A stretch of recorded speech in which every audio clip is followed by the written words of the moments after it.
were discussing this morning, I give the floor to the rapporteur to present the decision. Merci, Monsieur le Président. Je voudrais vous présenter, on avait un petit devoir à faire pendant le déjeuner. Donc, on l'a fait, je pense. Mais je ne sais pas si dans notre devoir, vous allez trouver tout ce que vous voulez. On a mis beaucoup de choses. Je vais vous lire.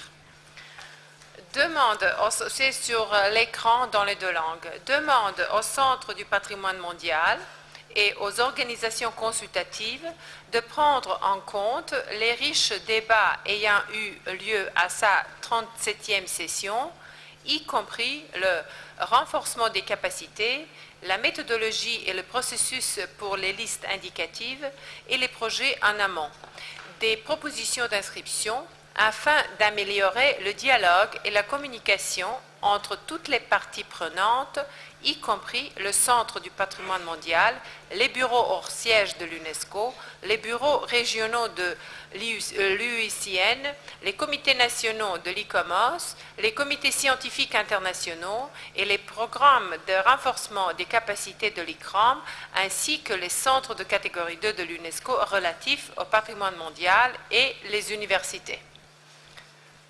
Je vous invite, si vous avez des commentaires, à les faire tout de suite parce on doit se dépêcher. Thank you very much, Madam Rapporteur.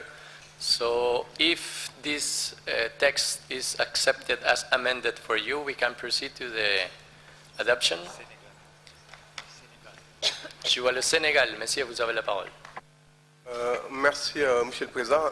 J'aurais souhaité, si c'est possible, qu'on ajoute une suggestion, suggérer aux États parties de prendre en compte les études d'impact aussi bien au plan culturel que naturel.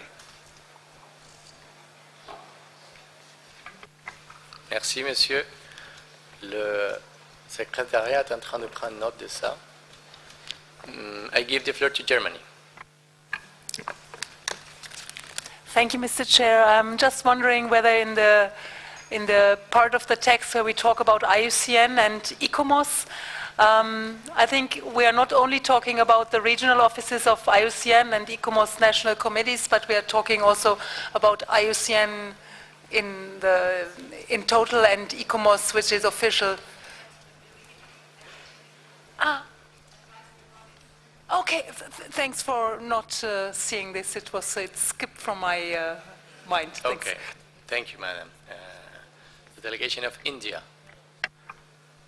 Thank you, Chair. I seem to recollect that a lot of the debate was about the continuing and worsening imbalance in the inscriptions. So the tentative list is fine. I just want to know how this can be captured. And if it's too much of a problem, don't capture it, but the issue is there. Thank you. Thank you, Ambassador. Je vois la France. Merci, Monsieur le Président. Serait-il possible de remonter un peu dans le texte, s'il vous plaît, pour une correction linguistique? Sur le 3. Oui, après le 37e. Voilà, remplacer le « y compris » par « en particulier ». En particulier le centre du... L'autre. Y compris le... C'est quelle ligne? Oui, ça on peut voilà. le dire, mais c'est celui après la 37e session qui est surtout pénalisant pour la compréhension du texte. En particulier le renforcement des capacités. Voilà. Très bien. Merci beaucoup, Madame. Merci, monsieur. Merci, monsieur. La Suisse. Merci, Monsieur le Président. Je pense qu'avec l'ajout proposé par le Sénégal, la correction linguistique française, le texte est absolument parfait. Et je propose qu'on ne touche plus une virgule à ce texte. Et je remercie le rapporteur du travail qui a été fait. Merci. Merci à vous, Monsieur l'Ambassadeur. Y a-t-il des autres commentaires? Je ne vois pas. Donc, on peut adopter la décision telle qu'amendée. India, you have the floor. Thank you, Chair. Is it that we don't take into account that part of the debate on the inscriptions and nominations, only on the tentative list? Is that what you heard? Thank you.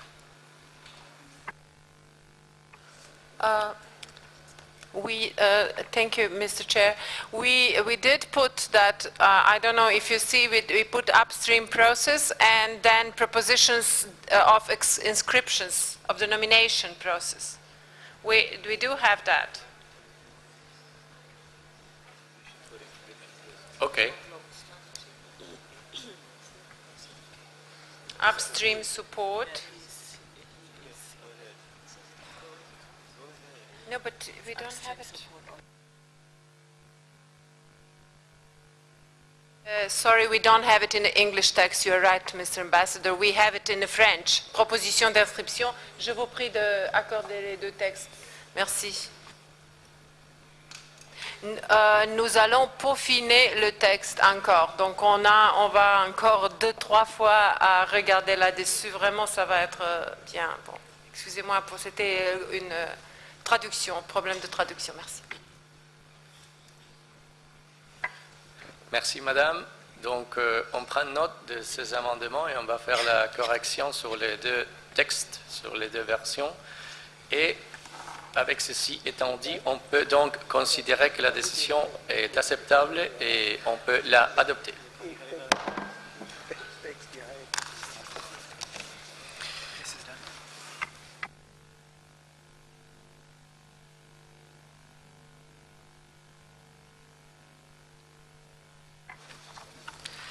We proceed now to our agenda item 10A, related to the presentation of the final report on the results of the second cycle of the periodic reporting exercise for Latin America and the Caribbean.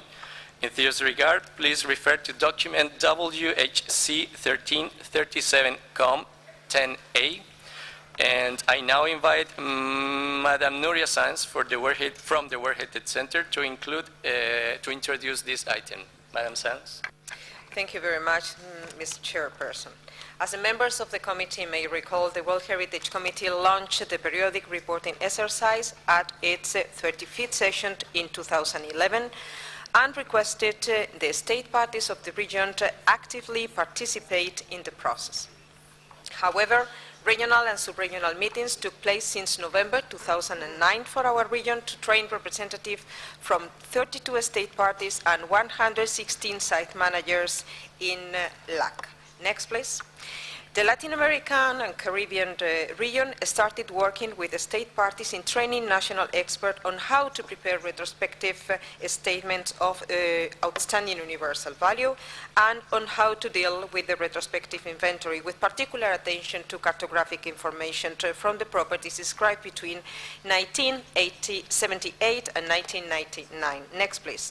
As per Article 29 of the Convention and as stated by the paragraph 201 of the operational guidelines, the periodic reporting exercise is dealing directly with the implementation of the Convention, and it is a procedure by which state parties, through the intermediary of the World Heritage Committee, present the status of the implementation of the Convention in their respective territories to UNESCO General Conference. As you may recall as well, the exercise has 4 main purposes. First of all, to provide an assessment of the application of the Convention at the state party, to provide an assessment on as to whether the OUV is being maintained over time, to record the changing circumstances at the property, including its state of conservation, and to provide a mechanism for regional cooperation and the exchange of information and experiences about member states. Well, here you have a map in which you can see which is the state of the art of the periodic reporting exercise in the region, with an important number, next please, with an important number of sites inscribed, 128, and during the process, more than 5 countries established and updated their own tentative list. 2 meetings took place in Zacatecas and were hosted by the Mexican authorities and by the Institute Category 2 for UNESCO on World Heritage. 2 meetings took place in Brazil, Rio de Janeiro, and Ouro Preto, Puerto, and further 2 regional meetings were held in the Caribbean, in Bridgetown in Barbados, and in Santo Domingo in Dominican Republic. The final meeting last December in Santiago de Chile provided an opportunity to discuss the preliminary conclusions of the exercise and establish the main priorities for the region. The World Heritage Center thanks the national authorities of Argentina, Barbados, Brazil, Chile, Dominican Republic for the generous financial support and outstanding technical performance over the last 3 years of intense and productive work and successful cooperation. Next, please. By decision 36-10C in 2012, the committee requested the World Heritage Center to submit a final report on the result of the second cycle of the exercise for our region and to be submitted in this session. Some weeks ago, we prepared and finalized the final document of the report, and that was distributed in English and French as usual, but as well in Spanish as requested by the LAC community. It's a comprehensive report with the statistical data which helps the reader to analyze in detail the state of conservation of the site and the conservation practices, as well as the current state of conservation and the management plans. The exercise was addressed to 32 state parties in the region that had ratified the convention and 128 properties inscribed on the World Heritage List from 1978 to 2011. A total of 29 state parties submitted the questionnaire for Section 1 on the implementation of the World Heritage Convention, while 122 World Heritage sites submitted the questionnaires for Section 2 on the state of conservation of the World Heritage properties. 91% of the questionnaires were completed for Section 1 and 96% for Section number 2. Next, please. In terms of inventories, and this is a subject that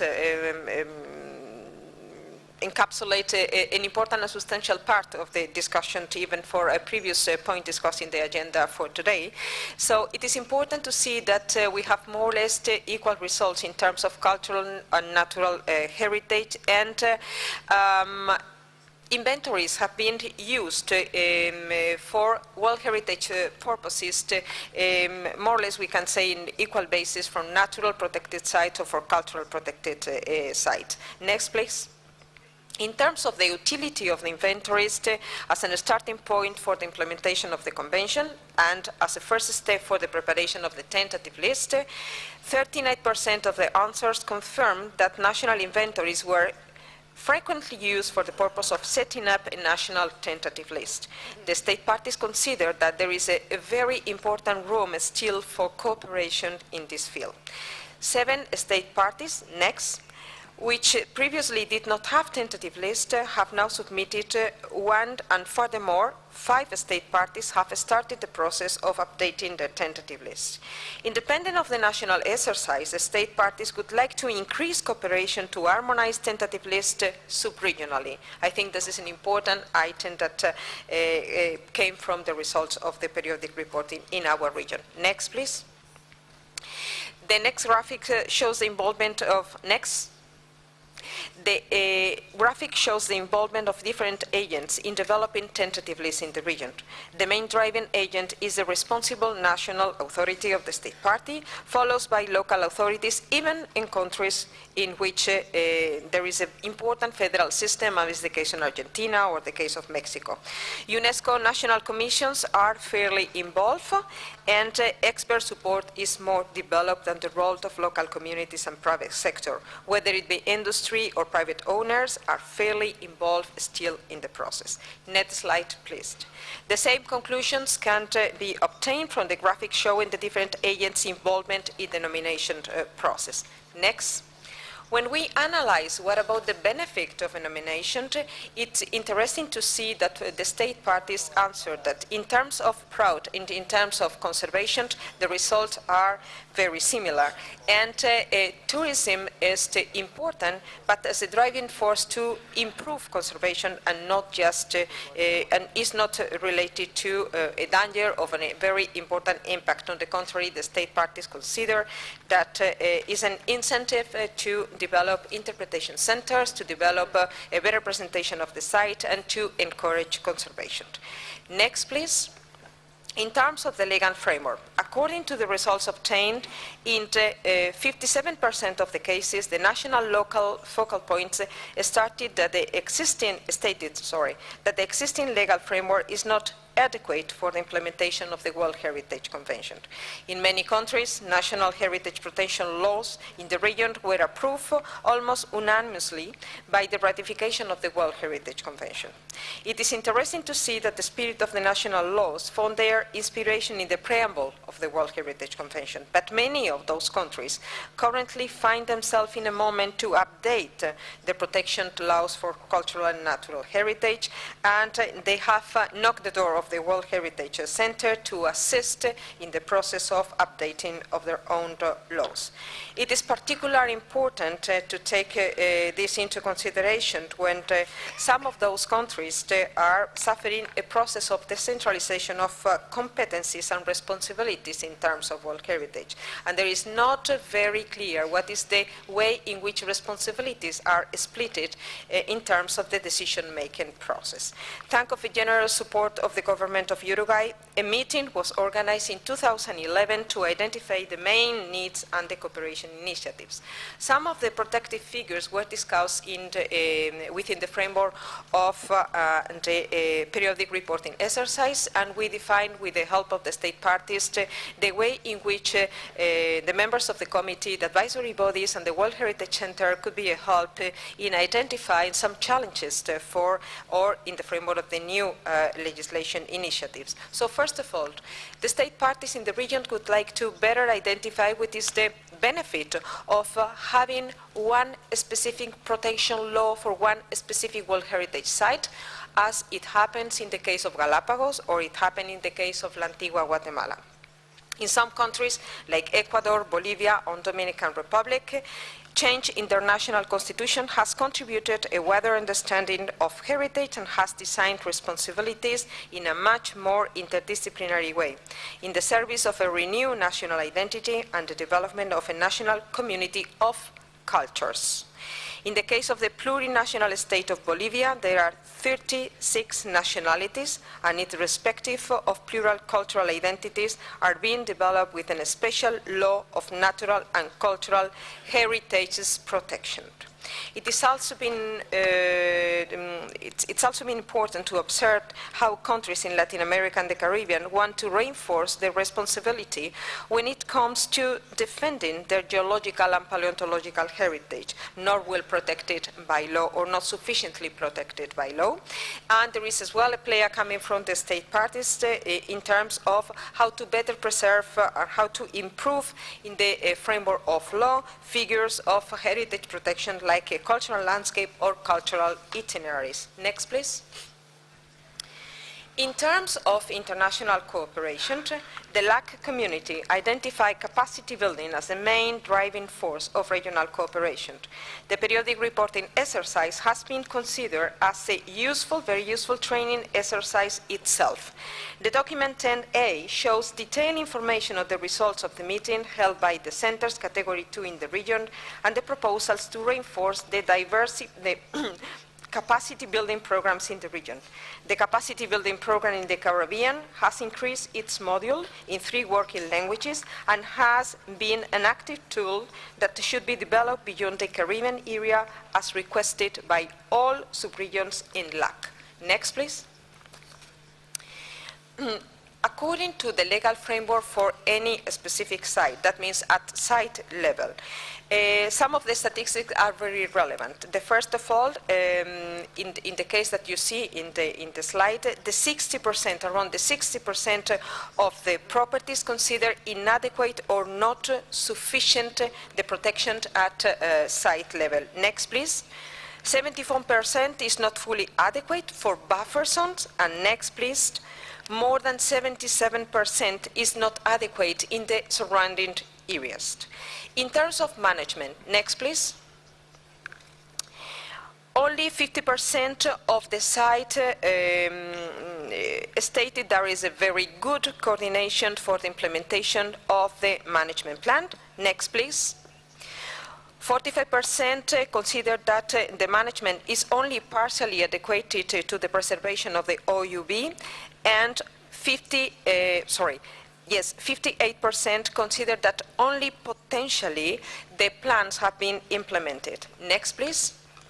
30% have any kind of such a annual management plan. And next, please.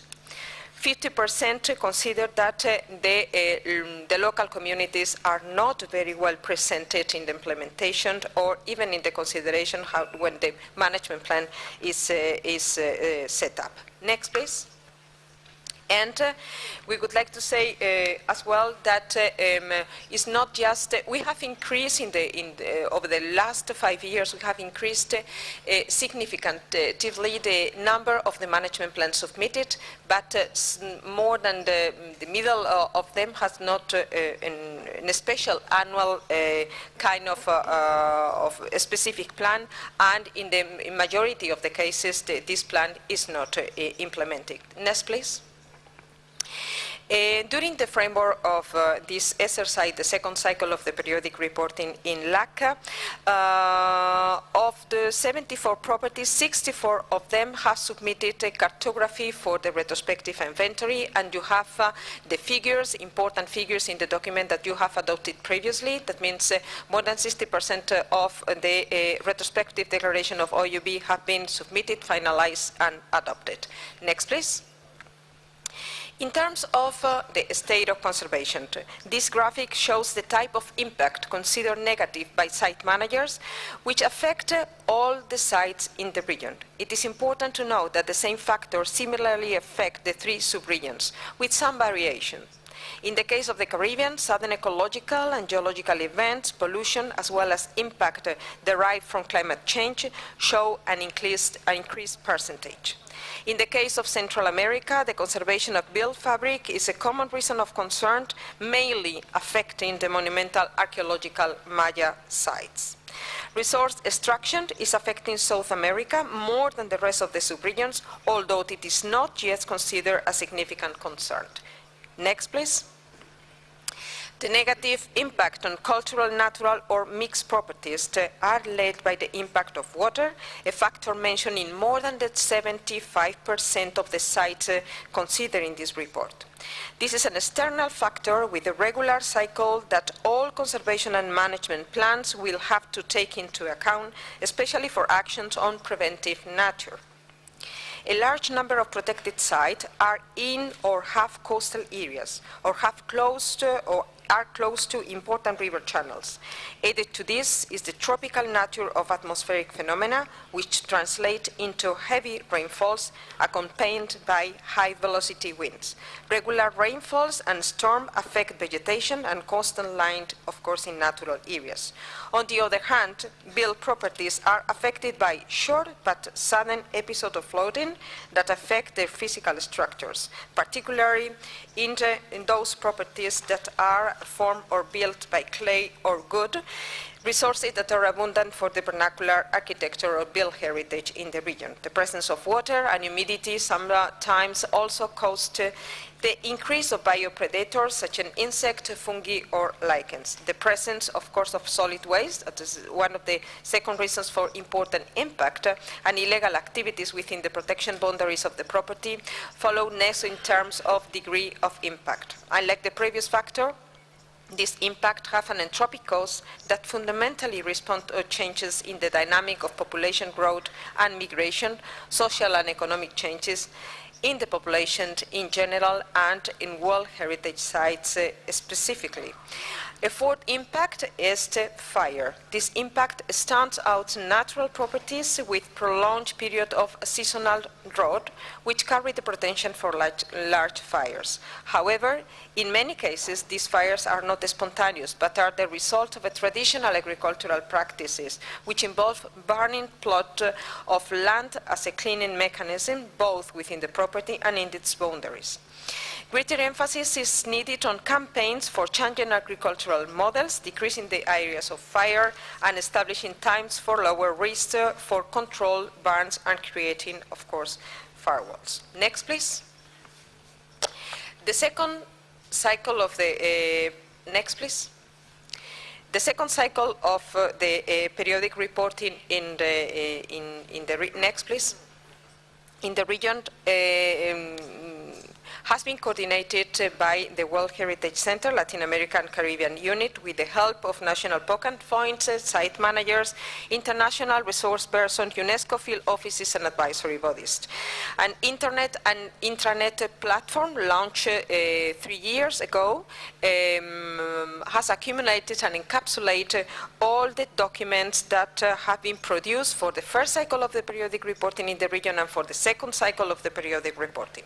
In this second cycle, a total of 176 natural and cultural heritage focal points and World Heritage Site managers have been involved in this second exercise and have participated, of course, in the 8 meetings organized in the regions. The 3 topics, the 3 main topics, arranged on specific arborescens. Next, please. And we have used this platform, and of course we have animated with some of the coordinators thematic issues and thematic programs during the duration of the exercise. Next, please. And we have decided to keep this arborescence for the time being, and this arborescence is divided in 3 main parts. In the left part, you have seen all the background documents for the first and the second periodic reporting exercises. The central part is related to the cooperation that has been established with the Center Category 2 and with the UNESCO offices in the region. And the third part, in the right of the slide, you can see how we are going to develop and to continue animating the discussion for the thematic working groups until the action plan will be finalized and submitted to all of you in next session of the committee in 2014. Next, please. Based on the outcome of the second cycle of the periodic reporting, state parties in Latin America and Caribbean started drafting the main lines for the action plan 2012-2017 to guide efforts to address identified factors and specific needs.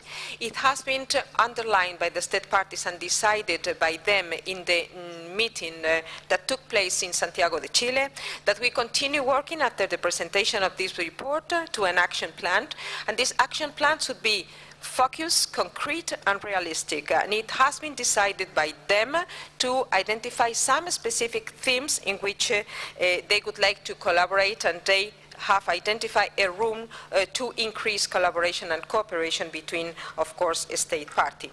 Workshops, numerous working sessions at the World Heritage Committee, as well as a very close relationship with the GRULAC in Paris, played a crucial role in the successful implementation of the periodic reporting in the region. Next, please. We have identified, with the help, of course, of the site managers and national focal points, different kind of subject to increase and to develop cooperation. First of all is cultural landscape. In the case of cultural landscape, so there is a big potential in the region to explore new inscriptions and new possibilities for cooperation. First of all, because 7 sites of the LAC region correspond to the second typology of cultural landscape, organically evolved landscape, and 5 correspond to evolutionary type, are mainly related with the production, agricultural production. And this is one of the Achilles heel of the implementation of the convention in terms of cultural landscape. A lot of site managers request a specific support from a state party, from the center, and from international experts, how to continue developing production and how at the same time to protect the conditions of integrity and authenticity of this production. Next, please. As you can see, in the case of the agave or in the case of the coffee plantations in Colombia, one of the main issues is how to continue producing with the traditional way of doing, and at the same time how to ensure that the contemporary global market demands are not going to affect negatively the traditional production of these cultural landscapes. Next, please. Next, please. And of course, this is not only cultural landscape in the region have a very important challenges, and the case of one of the main cultural landscape in terms of the prehistoric cultural heritage in Mexico, but another one very recently inscribed is Rio de Janeiro, with another kind of different kind of challenges in terms of the increasing urbanization of the conurbation and very important urban areas in LAC region. Next, please. In Scribe, we have 5 cultural landscape in the region. Next, please. But there is an important room for a new cultural landscape nomination. If we have a look, next, please, to the tentative list of all the region. Next, please. Well, and in fact, site managers would like to continue exchanging information of those sites. There is another subject which is related to the mixed site. It's an important thematic or theme in the region. Why? We have 3 for the time being, but if you have a look to the tentative list, next, please. Next. There is an important room to increase into 20 as a minimum the number of the mixed site. Next, please. Next, please. Over the last 6 years, we have identified several possibilities for cooperation in one of very exciting and important collaboration effort in terms of the slave route. Different countries would like to approach the subject from different kind of perspective. Some of them do not like the concept of a slave route, but African heritage in Americas or any other kind of nomination, but containing this absolutely extraordinary and important step in the history of humanity. According to the results of the international meeting that took place in Barbados in June 2012 to strengthen capacities for preparation of the nomination files, and the meeting of African heritage in Americas that took place in Brasilia in September 2012, and all the work developed by our colleagues and UNESCO Havana office, we started thinking about the possibilities of a transcontinental cooperation system in terms of a slave route, and how to identify a better room for this subject in all the subregional and regional political platform of discussions in the region and out of the region. I'm referring to CARICOM, ALBA, Mercosur, and of course the Conference of Ministers of Culture in LAC. And we always consider the transcontinental perspective of this very important project. Next, please. So we have, as you know, a lot of sites of memory and a lot of even historic centers of cultural landscape related to the slave route. Next, please. Next, please. And of course, there is a player as well to request a better, a comprehensive approach in terms of tangible and intangible heritage when speaking and identifying sites related to the slave route project. Next, please. In fact, here you have in the slide all of the calendar of our activities during the first cycle of the periodic reporting and during the second cycle of the periodic reporting, taking as well into consideration important initiative, as I mentioned since the beginning. Next, please.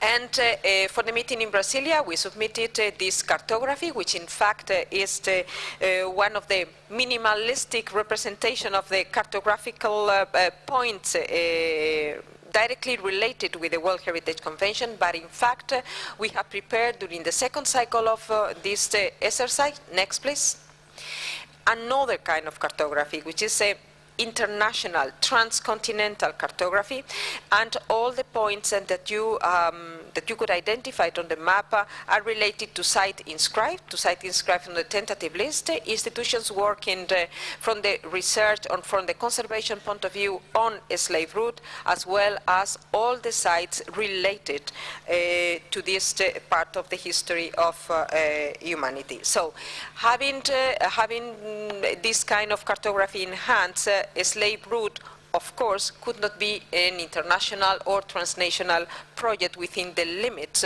of the LAC region, but of course beyond of the limits of our region. Next, please.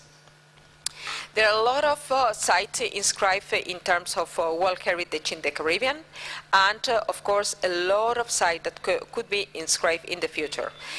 In all the regions of the world, more than 40 sites will be related to this exercise, and of course in the Caribbean we have 11 in the tentative list and 3 important sites in South America.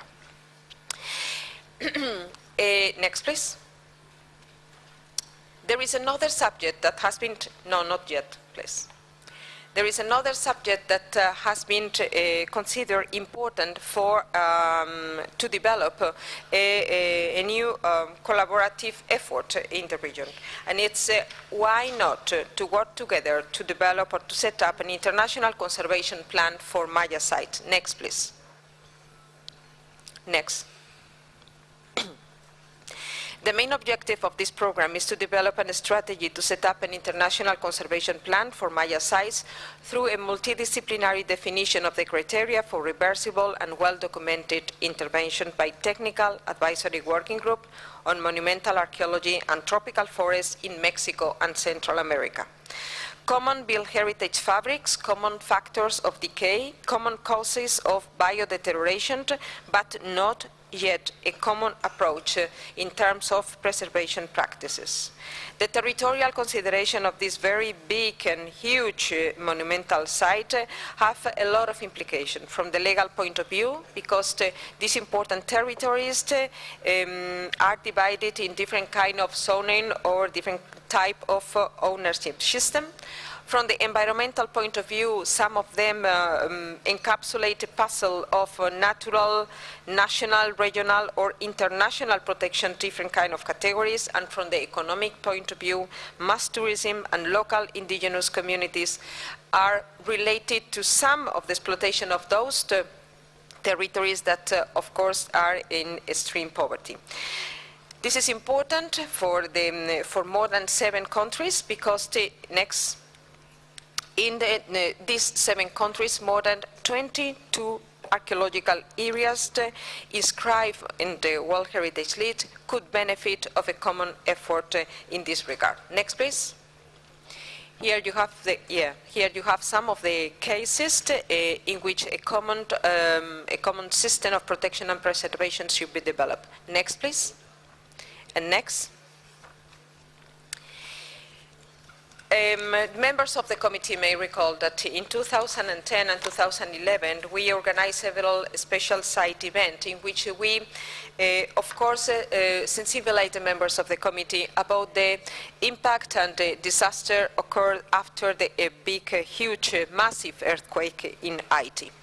At this moment, the Ministry of Culture of Uruguay, on the occasion of the 34th session of the World Heritage Committee in Brasilia in 2010, raised the need for a regional reflection on heritage and extreme poverty from cultural, ethical, and economical point of view in LAC.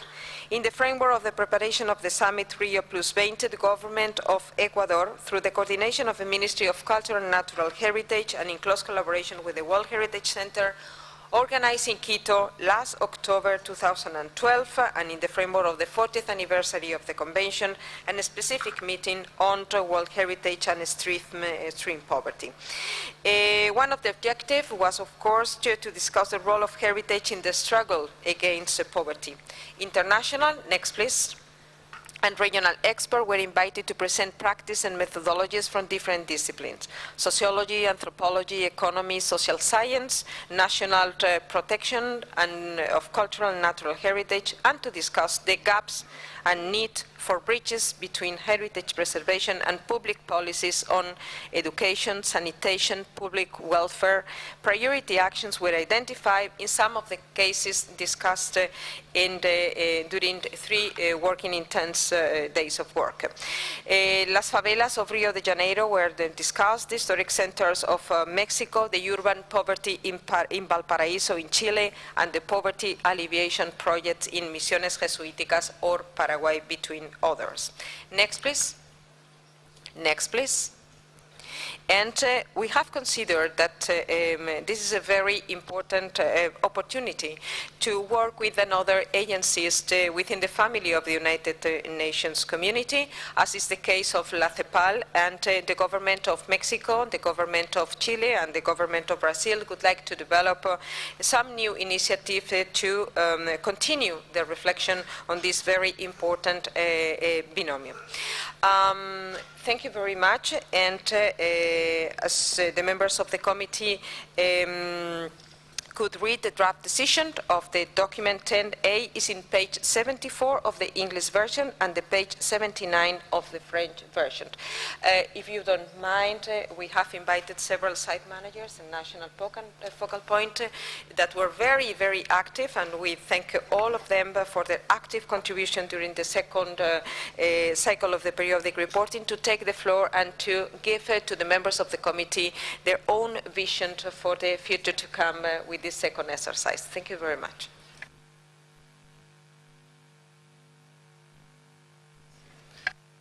Muchas gracias, Nuria, por este importante informe y por supuesto muy completo. Como latinoamericano, pues por supuesto me felicito de que nuestra región esté avanzando muy positivamente en este sentido. Voy con el permiso de los miembros del comité a otorgarle la palabra a los expertos que han venido de América Latina. 2 minutos a cada uno, me disculpo, pero por supuesto tenemos otros puntos que abordar, así que les doy la palabra, por favor cada uno, teniendo en cuenta el tiempo. Comenzamos con Cuba. Muchas gracias, agradezco poderme dirigir a este prestigioso comité para abordar un tema que es sumamente interesante, de modo particular para la región del Caribe y por supuesto que para Latinoamérica de modo general.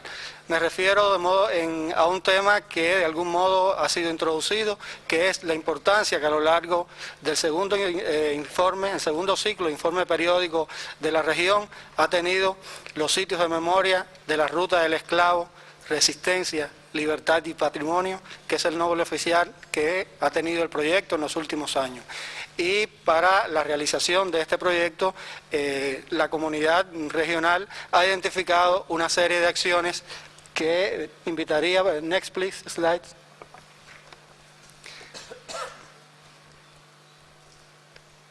Next. Thank you.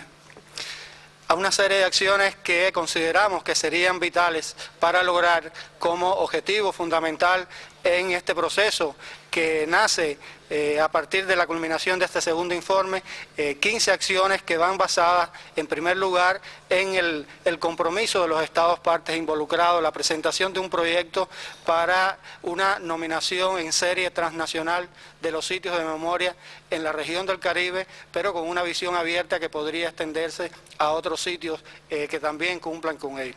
Por supuesto que ese proyecto incluiría acciones de identificación, o sea, metodologías de trabajo para la validación de los inventarios regionales y posteriormente acciones encaminadas a identificar el valor universal excepcional de los sitios, su integridad, autenticidad, así como las acciones de gestión que serían necesarias en términos nacionales, encaminadas a la protección legal, a lograr planes de manejo adecuados y finalmente un reto que también obviamente para una nominación en serie transnacional es indispensable, que es lograr un sistema de gestión adecuado que permita el monitoreo constante de las acciones que se puedan lograr. Next, please. Estas acciones estarían enmarcadas dentro de un plan de acción para 5 años en los cuales estarían definidas cada una de ellas cómo articularlas y que consideramos que el año 2014, un año significativo porque serían los 20 años del lanzamiento del proyecto de la Ruta del Esclavo y a su vez un aniversario importante de la Revolución Haitiana a la cual ha sido significativo dentro del proyecto de la Ruta del Esclavo, pues en ese marco estamos enmarcando este proyecto de sitios de memoria. Muchas gracias. Muchas gracias. Ahora tiene la palabra el delegado de México. Quisiera tomar la palabra 2 minutos, por favor. Muchas gracias, señor presidente. Nosotros queremos retomar brevemente ya algunos temas del amplio informe que ha dado Nuria al respecto y hacer hincapié como lo hemos venido haciendo también en el pleno de este comité. Varios puntos que son siempre importantes para la región en cuanto a explotar las vías más idóneas para incrementar el nivel de conciencia sobre la correcta implementación de la Convención y la gestión de los sitios. El reforzar más puntualmente el nivel de cooperación regional, creando para ello redes de trabajo que ya están empezando a dar frutos entre varios países aquí presentes, y la implementación de novedosos enfoques temáticos para cooperación, para el rescate y la conservación de nuestra herencia patrimonial. En el camino hubo para la subregión México y Centroamérica 2 reuniones que fueron fundamentales, una sobre turismo, desarrollo sustentable y patrimonio mundial, y la que mencionó justamente Nuria para el Plan de Conservación Internacional de los sitios mayas inscritos en la lista de Patrimonio Mundial. De las 2 reuniones hay documentos de trabajo importantes que están además ya subidos a la página de la UNESCO. Un tercer encuentro de expertos se va a llevar a cabo en los próximos meses sobre el manejo y protección de bienes mixtos del patrimonio mundial, acatando con ello el mandato de este comité para la correcta implementación de la Convención. Y en los talleres subregionales de seguimiento del informe hubo, como lo mencionaron ya, mesas de trabajo importantes para temas de conservación y salvaguardia, desde el arte rupestre hasta el patrimonio moderno, pasando por los itinerarios y paisajes culturales, además del patrimonio subacuático. Todas estas categorías están subrepresentadas regionalmente en la lista de Patrimonio Mundial. Finalmente, la permanente petición de todos los estados partes de la región para una mayor capacitación técnica regional es una demanda continua y creciente de los estados parte, tanto a los organismos asesores como al propio Centro de Patrimonio Mundial. Agradecemos mucho el acompañamiento que hubo por parte de la Unidad para América Latina y el Caribe y de los organismos asesores para declaraciones retrospectivas, para los procesos de aclaración de límites y en general para todo este proceso del informe periódico. Muchas gracias. La representante de Jamaica tiene la palabra en 2 minutos también. Muchas gracias. Thank you, Mr. Chairman. First, let me thank the government of Cambodia for your exceptional hospitality and for the World Heritage Center for inviting me here in an expert capacity. I will speak more generally relating to the Insular Caribbean region as opposed to the wider Caribbean. The Insular Caribbean region consists of 3 distinct groups of islands, the Bahamas, the Greater Antilles, and the Lesser Antilles. The periodic reporting exercises that have taken place over the last couple of years have been instrumental in raising awareness on World Heritage matters and in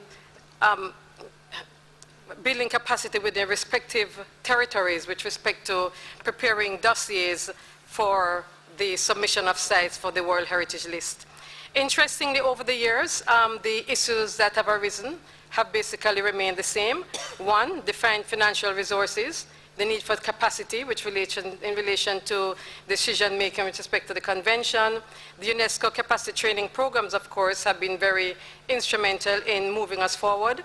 There is a need for institutional continuity, as well as an understanding of outstanding universal value, significance, authenticity, and integrity. For the Insular Caribbean region, this is particularly important because of the similarities in our culture and our sites. Recommendations that have come forward include an adequate policy and legislative framework, and that came out in Nira's presentation, establishment of a World Heritage Task Force regionally, and that will speak to the institutional framework necessary to put World Heritage on the Caribbean agenda. We note the comments from some of the members of the committee with respect to identifying alternative sources of expertise in the Caribbean region and the use of universities. And we note that the University of the West Indies as a regional institution perhaps could be one such forum. The Slave Road Project, which was also mentioned by Cuba, is one of the items on the agenda. At the last meeting in Chile, the Insular Caribbean region committed itself to leading this process in the region. The process itself has not really accelerated much since last December at that meeting, but the initiatives are ongoing. We also note the issue of the Principle 5 of the Rio Declaration in respect to alleviation of poverty, and we also want to put on the table the notion of the underwater cultural heritage in the region, noting particularly Port Royal in Jamaica, and also the need to focus on natural heritage within the region. Thank you very much, Mr. Chair. Thank you very much, madam. Ahora le doy la palabra al representante de Colombia en 2 minutos, por favor. Muchas gracias, señor presidente. En primer lugar, yo quisiera hacer un público reconocimiento a los órganos consultivos por el trabajo realizado, al Centro de Patrimonio Mundial, en particular a la Unidad de América Latina y el Caribe, y personalmente a la señora Nuria Sanz, por el esfuerzo, por el apoyo, por el interés durante todo este proceso del segundo ciclo del informe periódico. Fue una participación muy activa de todos los países y quisiera recalcar 4 puntos muy cortos y específicos. Uno, tanto el trabajo de ese informe periódico como el plan de acción que hemos pretendido trazar, queremos que sea un plan absolutamente realista, es decir, no muchas acciones pero muy concretas. Segundo, este ciclo de informe periódico también pretende darnos una serie de lineamientos respecto a trabajos concretos en cuanto a grupos temáticos que ya se han expuesto ampliamente por parte de la doctora Nuria Sanz, como son los paisajes culturales, los sitios mixtos, los sitios mayas, la ruta del esclavo, recordando aquí las palabras de John Eliot, el famoso historiador inglés, en el cual más de 20 millones de personas fueron arrastradas en el más horrendo de los viajes que ha emprendido la humanidad hacia el continente americano, y esa presencia también hay que valorizarla y visualizarla. Y por último, también el tema del patrimonio mundial y la pobreza extrema.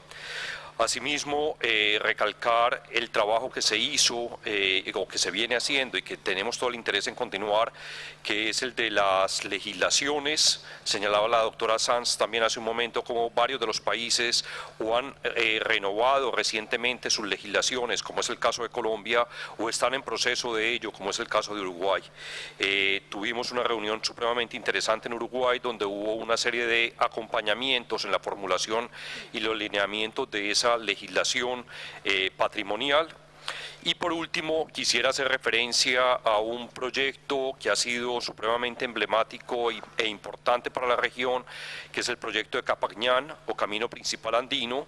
Se trata de un itinerario cultural, como ustedes bien lo saben, que será evaluado muy seguramente en nuestro próximo Comité de Patrimonio Mundial, un proyecto en el que estamos embarcados Argentina, Bolivia, Chile, Colombia, Ecuador y Perú, y que ha implicado grandes retos para la región, pero también ha sido un modelo de cooperación, un modelo y un motor de integración supremamente importante. Hasta aquí mis comentarios, señor presidente. Muchas gracias. Muchas gracias al representante de Colombia y de nuevo doy las gracias a todos los gestores de sitio y expertos que participaron de este informe, de este segundo ciclo del informe periódico liderado por la Unidad de América Latina y el Caribe del Centro de Patrimonio Mundial. Ahora quiero dirigirme a los miembros del comité para escuchar, si fuera el caso, los comentarios a los cuales hubiera lugar, y de no ser así pasaríamos entonces a considerar la adopción de la decisión propuesta. ¿Hay algún comentario? Veo que no es el caso. Veo un observador, así que con el permiso de los miembros del comité doy la palabra a Brasil y después pasamos a la adopción del proyecto de decisión. Gracias, señor presidente. Bueno, antes de todo, Brasil quisiera felicitar el Centro de Patrimonio Mundial y los órganos asesores por el trabajo bien hecho de presentación de este informe periódico de nuestra región. Como usted sabe, Brasil estuvo muy activo en todo el siglo. Nosotros teníamos 2 reuniones subregionales durante el proceso del siglo del informe periódico, y para nosotros eso no es el fin de un proceso, pero marca un inicio de una nueva etapa para la gestión de nuestro patrimonio. Para nosotros, señor presidente, como dije, ahora vamos a tener mucho a trabajar. Y quizás en la reunión de diciembre, como el análisis de los cuestionarios no estaba completo, no se tenía quizás una idea muy apropiada sobre algunos puntos que ahora nosotros en nuestra visión necesitan ser aprofundizados. Por ejemplo, los temas de los grupos temáticos. Nosotros sentimos que falta, por ejemplo, que los bienes naturales sean contemplados en los grupos temáticos.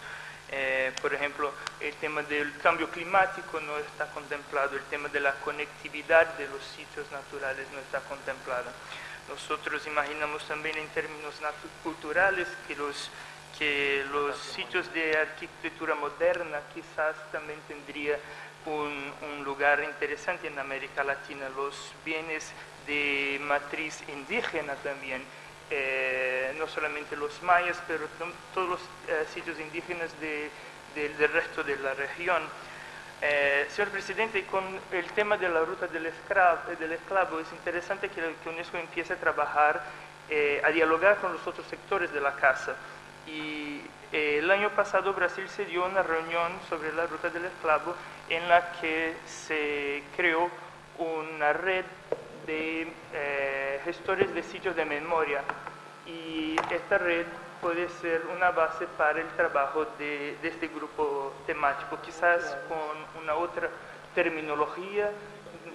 Nosotros tenemos dificultades con ruta del esclavo, pero eso es algo que puede quizás ser trabajado. Pero nosotros sí que queremos felicitar todo el trabajo hecho por el centro, felicitar a Noria Sanz, nuestra jefa de la Unidad de América Latina, y que vamos a seguir engajados en este proceso.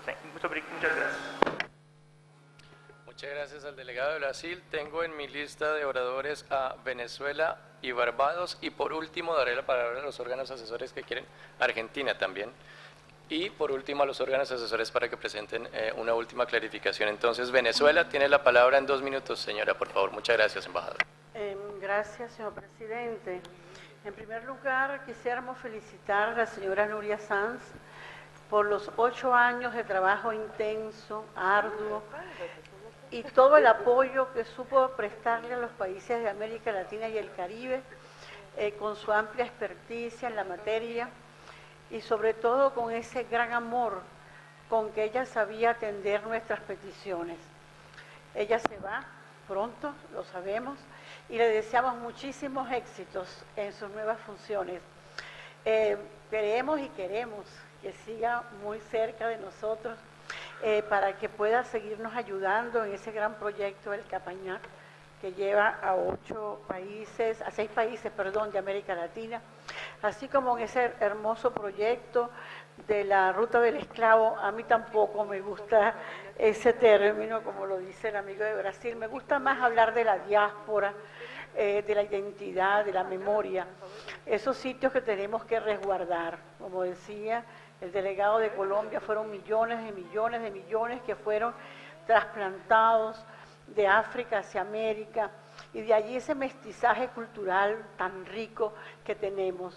A través de ese programa llamado la Ruta del Esclavo, pero que pudiéramos decir la identidad, memoria, la diáspora, tenemos que darle todo el apoyo, y como decía el delegado de Brasil, que todos los sectores se unan para que cada vez sea más fuerte y podamos hacer de esa variante de nuestra identidad cultural algo sumamente importante, donde la historia del África es sumamente importante en ese desarrollo. Gracias, señor presidente. Muchas gracias a usted, señora embajadora, por sus importantes comentarios. Ahora le doy la palabra a Barbados y el último orador será Argentina. Barbados tiene la palabra. Muchas gracias, señor. Thank you very much, Chair, for the opportunity to address this quite important development in the process of implementation of the convention within the Latin America and the Caribbean sub-region. And I do wish to congratulate the members of the team that put this together, and indeed it demonstrates the importance of continuous contact and ongoing communication within the region that makes it possible to develop such results. Having said that, and given the limitations of time, I do have some observations that I'd like to draw to attention. I would like to have seen the results of some evaluation based on the implementation of the Caribbean Action Plan, and I believe the Latin America Action Plan also would be useful to have as another level of information that shows how we have progressed from 2004, 2005, and to date. I'd like to see that as an end product and as a launch pad also then for the next round of action planning.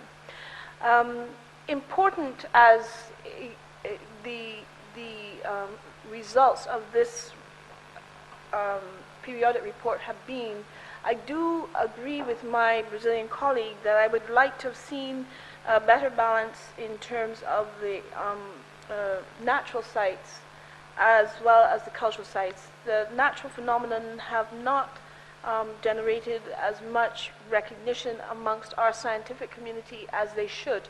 And the determination to move forward on that basis does require specific input from the region and a determination to be more inclusive of that aspect of our heritage. It's fundamentally important in terms of small island developing states to see that nexus between culture and natural heritage, so I'd like to see that represented. SIDS has not played a role in the report that I've seen so far, and I'd like to ensure that we do see it in the future. Thank you, Chairman. Thank you very much, Madam, for your remarks. El último orador en mi lista es Argentina. Tiene la palabra. Muchas gracias, señor presidente. Yo quería también sumarme al agradecimiento a la jefa de América Latina, la señora Nuria Sanz, por este informe tan completo y felicitarla también por su trabajo durante todos estos años. Fundamentalmente, me parece que este informe periódico representa la interacción de nuestros países respecto de la correcta implementación de la Convención y además su interacción con los órganos asesores y el Centro de Patrimonio, que ha sido realmente muy fructífero.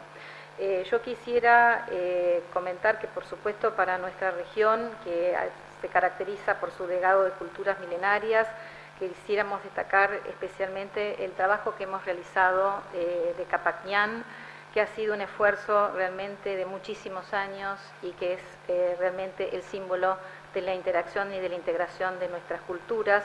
Están 6 países en dicha serie, lo hemos comentado y realmente ha sido una muy importante actividad de la región.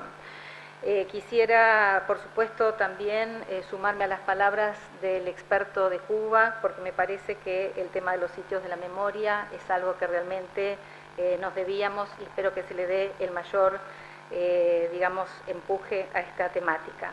Además, quisiera destacar que para mi país el rol de la cultura es un instrumento fundamental y un vector de inclusión social. Deseo nuevamente felicitarlos por su trabajo y por este magnífico informe. Muchísimas gracias. Gracias a usted.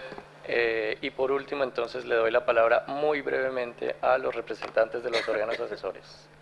Tienen la palabra. ICOMOS. Thank you, Chair. I was hoping to be able to give a longer intervention, but I will adjust as requested. And with my apologies to the French, English, and Portuguese-speaking people of the region, I will speak in Spanish. La estrategia global ha enfatizado la importancia de contar con una lista equilibrada y representativa de patrimonio mundial como una clave para la credibilidad de la Convención. La estrategia global es también un llamado a la creación y fortalecimiento de capacidades que rebasen consideraciones técnicas y busquen las formas de transmisión de conocimiento ancestral, del saber hacer y de la integración de mecanismos innovadores para la gestión y conservación. América Latina y el Caribe ha avanzado en la identificación de posibles propiedades, en la preparación de listas tentativas y en nominaciones, pero todavía nos queda un camino importante por andar. El proceso de elaboración del informe periódico nos da una perspectiva de las tendencias y desafíos que enfrentamos para la conservación y protección de los bienes patrimonio mundial. La capacidad de respuesta sigue siendo un reto para los países de la región y está limitada en gran parte por la limitación de recursos, por la falta de personal capacitado y por las presiones que enfrentamos en prioridades políticas, entre otros aspectos. La Comunidad de Patrimonio Mundial en América Latina puede contribuir de manera efectiva en estos procesos, dando ejemplos tangibles donde la conservación y gestión de bienes inscritos contribuyan de manera específica al desarrollo sostenible y donde incorporemos consideraciones culturales, sociales y ambientales. La participación y la inclusión social son ejes esenciales de las nuevas tendencias. El informe periódico evidencia un mayor rango de actores involucrados en las tareas de patrimonio, un mayor número de sitios con esquemas de cogestión y una mayor consideración a las necesidades e intereses de las comunidades y grupos indígenas vinculados a sitios patrimonio mundial. El informe también marca retos enfrentados en descentralización y desconcentración. Casos como el Camino Real de México, el paisaje cafetalero de Colombia, Río de Janeiro y Humberstone nos ilustran las lecciones aprendidas en estos procesos. Hay avances importantes, pero es necesario continuar explorando estrategias operativas y mecanismos para optimizar la ejecución. El desarrollo de un plan de acción para América Latina y el Caribe será un punto de partida esencial para la definición de marcos de actuación regionales que nos permitan incrementar sinergias y fomentar una mayor articulación para la ejecución de acciones prioritarias y estratégicas.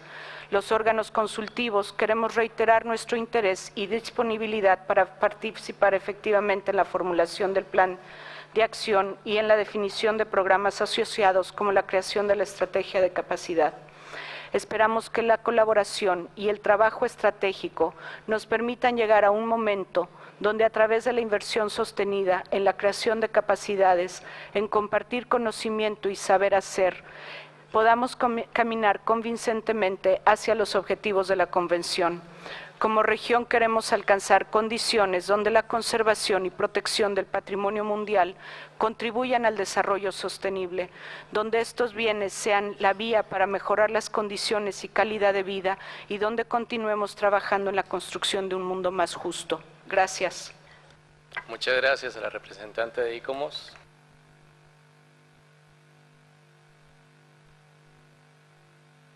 Muchas gracias. ICOMOS habló en nombre de los órganos asesores. Y la representante de la Secretaría, señora Nuria Sáenz, nos quería hacer un comentario para responder a Barbados, justamente. Thank you very much, Mr. President. According to what has been said, considering why there are not a specific presence of a more developed presence of natural sites within my presentation on the thematic group, I would like to invite you all tomorrow with a special site event in company of the three advisory bodies. We have received some days ago a very complete and comprehensive document from IUCN in which there are very clearly stated some of the important thematic issues to improve cooperation for the years to come. This document will be presented tomorrow. I think it's a very good strategy and a background document to develop whatever is going to happen in this region concerning natural protected areas. And as I repeat, that could be presented tomorrow in the site event that will start at 12:30 in a very closed room in here. I would like to thank the three advisory bodies, first of all, for their very open-minded attitude and the important challenge to finalize in a very limited time all the declarations, retrospective declaration of OUB. It has been important, all the support received for more than 4 years of very, very close to, collaboration. I would like to thank ICROM as well, because the 2 or 3 very important initiatives took place in the recently created and set up Center Category 2 in the region. So you will have the opportunity to enjoy, to discuss, and to identify what's going to happen in the calendar of activities to finalize the action plan of LAC in the site event tomorrow here at lunchtime. Thank you very much. Thank you very much, Madam Sanz, for this presentation, and I think we have already listened to the very important remarks from the representative of Latin American countries. So now we're going to proceed to the adoption of the draft resolution. I give the floor to the rapporteur in order to read it out. Please, Madam. Merci, Monsieur le Président. Je vous prie de mettre la proposition de décision sur l'écran. On a reçu un amendement de la Colombie. Donc, jusqu'au paragraphe 8, on est dans le texte tel qui a été proposé. Dans le paragraphe 8, la Colombie a proposé de biffer la deuxième partie du paragraphe et de faire un nouveau paragraphe 9 qui a pris le paragraphe biffé, en fait. On a gardé la continuation du paragraphe 8 là où il a été coupé.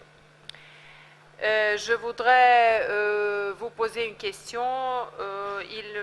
Il a semblé un peu étrange pour moi et il fallait le préciser, je pense, demande au comité du patrimoine mondial de développer le plan d'action.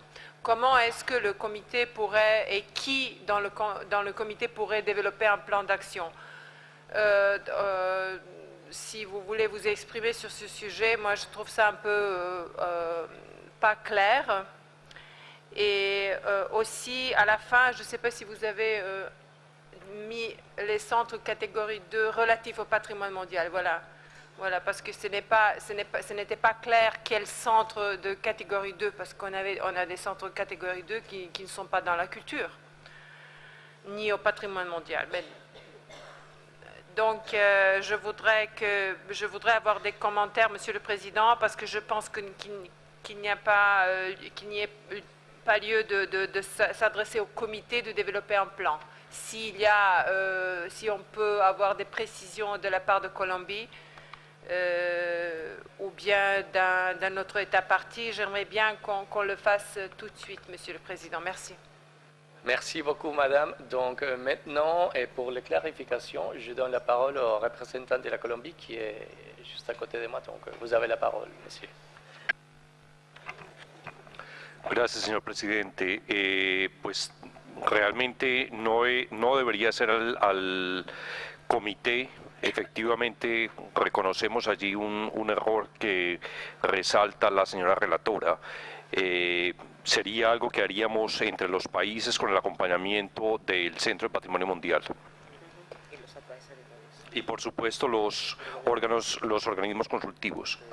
Y los 2 centros son los que están en la región. Muchas gracias. Entonces tomamos nota, por favor, en la relatoría de esta explicación y entonces procedemos a modificar el texto. Oui, Monsieur le Président, on a pris en considération ça. On va mettre aux États partis, si vous voulez, de la région, ok, de développer le plan d'action susmentionné en collaboration. On a déjà à la collaboration avec les points focaux et les gestionnaires du site et les organisations consultatives. Donc, il faut ajouter un « et ». Ou bien, non, il ne faut pas. Les organisations consultatives, les centres de catégorie 2 de la région relative au patrimoine mondial, ainsi que d'autres partenaires, point virgule. Ensuite, nouveau paragraphe 10, on n'a pas de changement.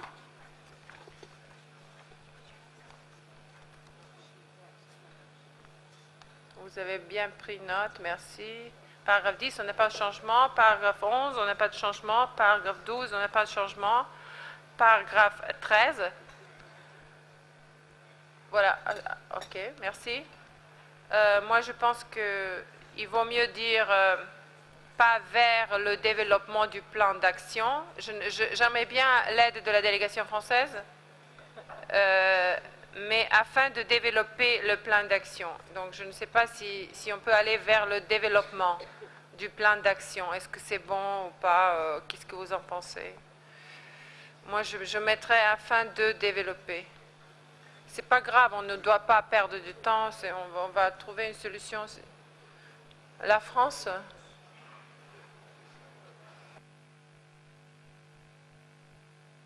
Vous pouvez... Ça va avec... on peut continuer. Merci, Monsieur le Président.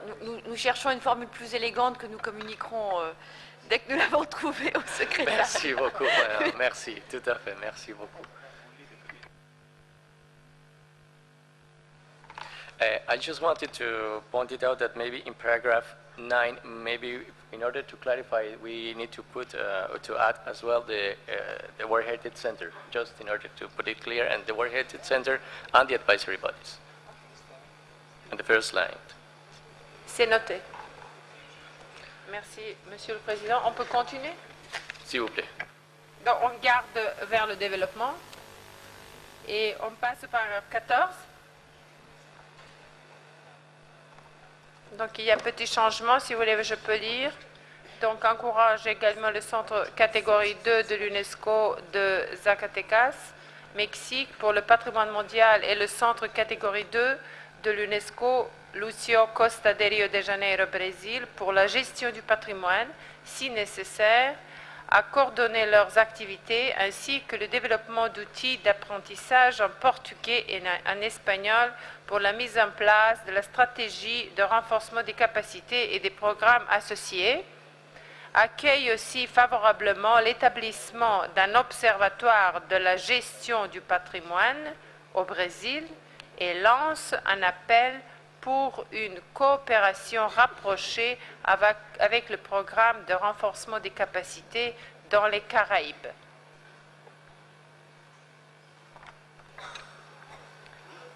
On continue. Le 15, s'il vous plaît, on n'a pas de changement.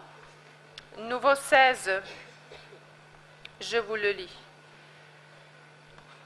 Lance également un appel aux États parties pour coopérer en matière de ressources techniques et financières au niveau national pour développer et mettre en œuvre le plan d'action et au Centre du patrimoine mondial et aux organisations consultatives pour soutenir sa mise en œuvre.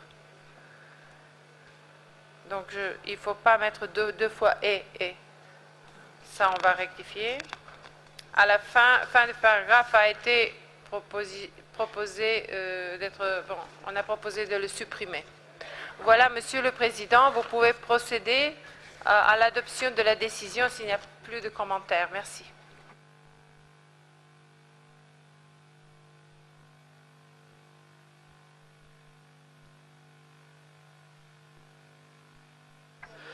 Thank you very much, Madam. I recognize one observer who wants to take the floor, but I would just like to know if maybe their concerns are already contained in the text as amended. So I'm going to give you the floor very briefly, just in order to explain exactly where is the point that you want to raise. So please.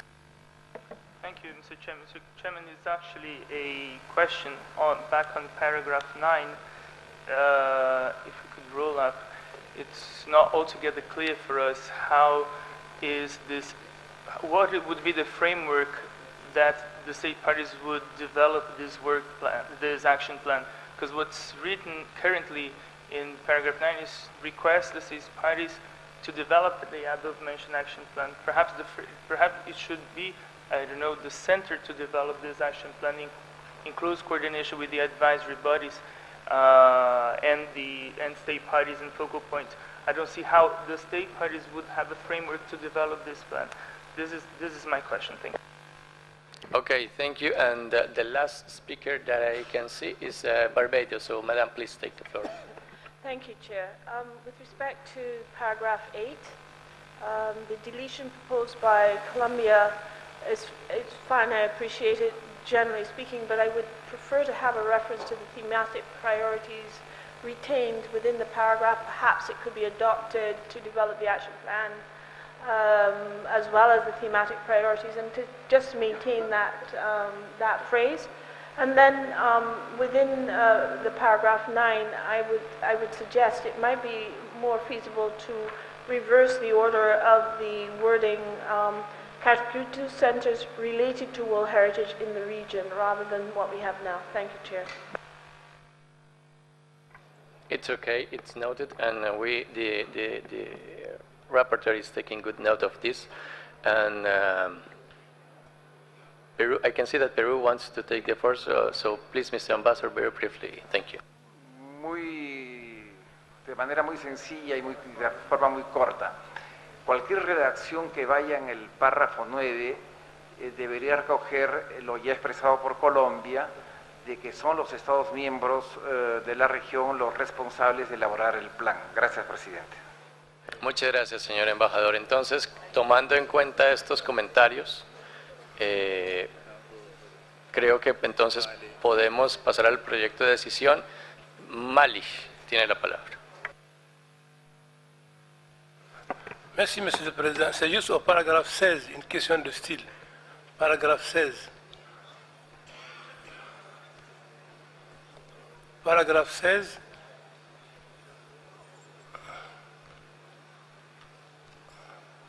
Voilà, on dit pour développer et mettre en œuvre. Pour la mise en œuvre, bien pour mettre en œuvre, on n'a pas besoin de mettre développer. Pour mettre en œuvre, tout simplement. Voilà, merci. Merci, monsieur.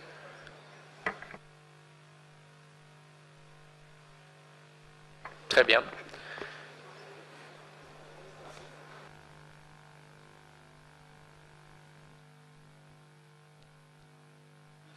Okay, so having in mind these amendments and comments, we are going to reflect it in the draft resolution. So now we can pass to the adoption of this document.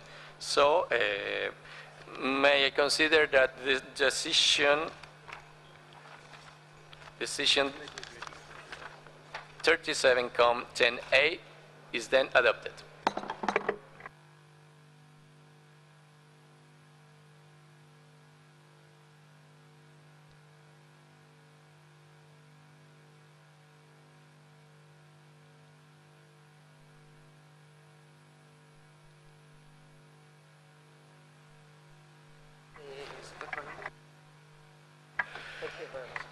Dear colleagues, we will now are going to move to the next item in our agenda. We will now listen to the presentation of the progress report on the periodic reporting exercise for Europe and North America. You have in front of you document WHC 1337-10B. I would like to give very briefly the floor to Mrs. Petya Tocharova from the World Heritage Center, who will introduce this item. So, Madam, please, you have the floor. Thank you, Mr. Chairperson. And first of all, I must say that I would have been very pleased if I was in the place of Ms. Nuria Sanz, my colleague in charge of Latin America, who is presenting a final report. This is, however, not the case for the region of Europe and North America. And I'm only presenting a progress report on the implementation of the second cycle of the periodic reporting exercise. And the region, unlike other regions, has been divided into two groups due to the great number of countries and sites, World Heritage properties. So we actually, at this very moment, are exactly in the middle of the process, one group of countries, which can be called the Group A countries, including North America, Western Europe, the Nordic and the Baltic countries, have already started the second cycle, the completion of the questionnaires, and the second group, which includes Mediterranean Europe and the countries in Central, Eastern and Southeastern Europe, will start the periodic reporting exercise later this year. I believe that the document, the progress report, which we have presented in the document 10B, covers comprehensively the activities which have taken place, the steps that have been taken, and outlines clearly the future as far as the preparation and follow-up is concerned. I'd be pleased to answer any questions that you may have on specific points which are covered in the report, or other points concerning the periodic reporting exercise in the region. But I'd like specifically to convey our gratitude to the countries that have engaged themselves more closely with the periodic reporting process and have organized meetings to prepare the second cycle, or will organize in the forthcoming months.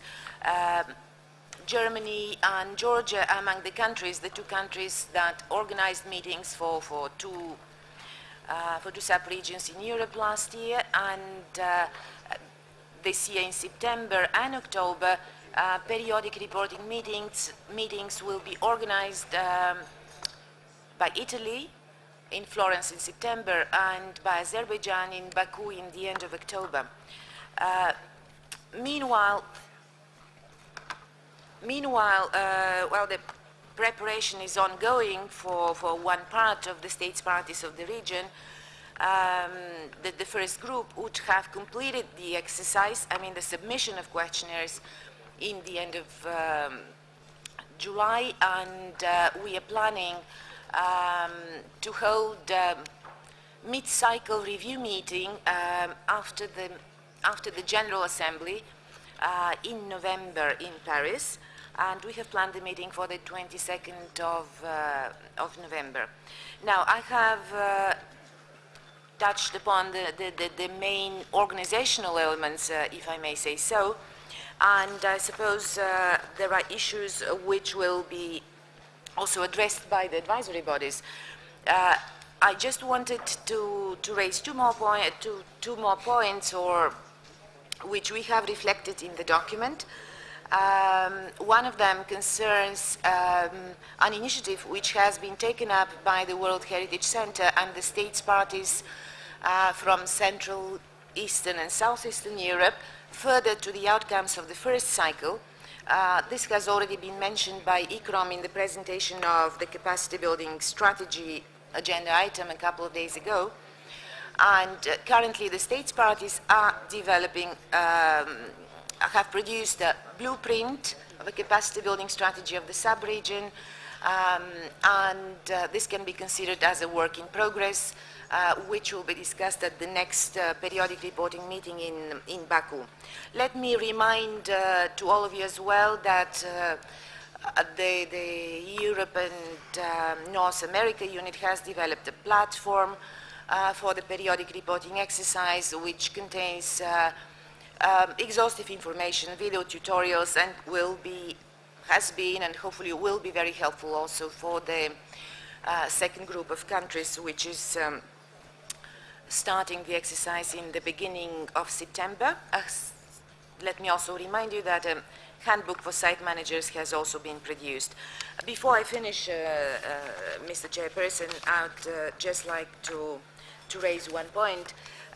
We do believe that the periodic reporting exercise is and should be a state party driven process, and we are very thankful for the attitude, for the active involvement of the states parties in the region in this exercise, and we would like to encourage all of them, in addition to the general reflection which the countries in the region will have on the outcomes of the periodic reporting and the future action plan, to benefit from, or to make use of the data which would have been provided in order to look at the issues which concern their specific state party, the sites, natural and cultural, in their countries. And therefore, the World Heritage Center would be ready to provide the necessary data very shortly after the submission of the questionnaire. I believe that in the months of end of August, September, we shall be able to provide all of you with data and statistics to help you further reflect on the issues that concern your states parties. Thank you very much, Mr. Chairperson. Thank you very much, Madam Tacharova, for your important and very complete report. Now I give the floor to the committee members if there is any comment on this item.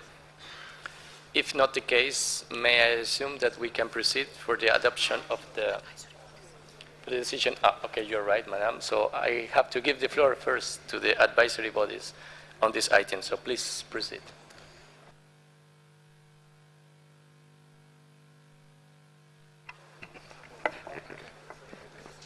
Okay. Thank you, Mr. Chairperson. IUCN and ICROM recognize the periodic reporting process for Europe and North America as an important tool for understanding the state of conservation of World Heritage sites and the implementation of the World Heritage Convention. We further note its relevance for understanding gaps and needs, as well as opportunities stemming from World Heritage processes. The advisory bodies would like to acknowledge the work of the state parties on submitting periodic reports in a timely manner, as well as the role of the World Heritage Center in the preparation of the second cycle of the periodic reporting exercise for Europe and North America. A generous support to the government of Germany, to a meeting of the national focal points of Nordic, Baltic, Western and Mediterranean Europe and German site managers, as well as the support of the government of Georgia to a workshop for national focal points from Central, Eastern and Southeastern Europe is highly appreciated. We would also like to commend the World Heritage Center for its coordinating role in the preparation of the blueprint for capacity building strategy for Central, Eastern and Southeastern Europe, an important process that builds upon the results of the first cycle of periodic reporting for Europe and North America. ICROM and IUCN look forward to providing further support to the state parties on capacity building processes with a view to achieving progress on the implementation of the identified priorities at the regional and national level.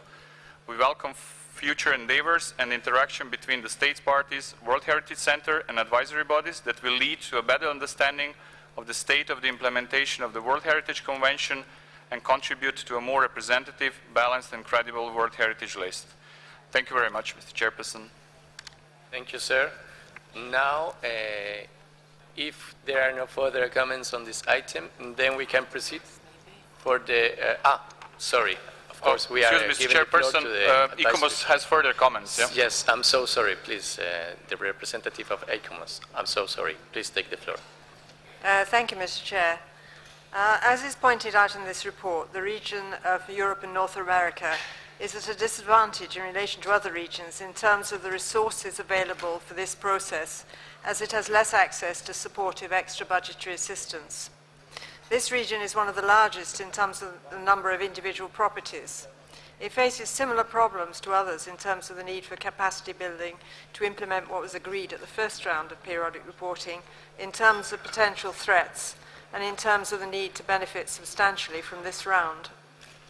If we consider the outputs from the periodic reporting process in other regions, the final reports have been notable for the way they've been able to portray an overall regional view that has emerged, and to catalyze a shared understanding of the challenges and opportunities that are faced. This was particularly notable in the conclusions of the Arab states and Africa regions, and in ICOMOS's view, these types of reports are extremely positive and beneficial. ICOMOS is concerned that perhaps the financial constraint could be limiting the possibility of the Europe and North America region to articulate and garner the benefits of such a coordinated approach as a result of a meaningful dialogue between focal points and between property managers. ICOMOS would like to highlight these issues in the hope that there may be possible ways for assistance to support such a meaningful process to emerge. ICOMOS would like to offer any help that it could be able to provide in contribution to this process and the overall period reporting process. Thank you very much. Thank you, Madam. I think all the advisory bodies had already expressed their comments, which of course they are more than valuable for this item. So now I think we can proceed for the adoption of this decision, and so there is no amendment, and then I assume that decision 37-10B is then adopted.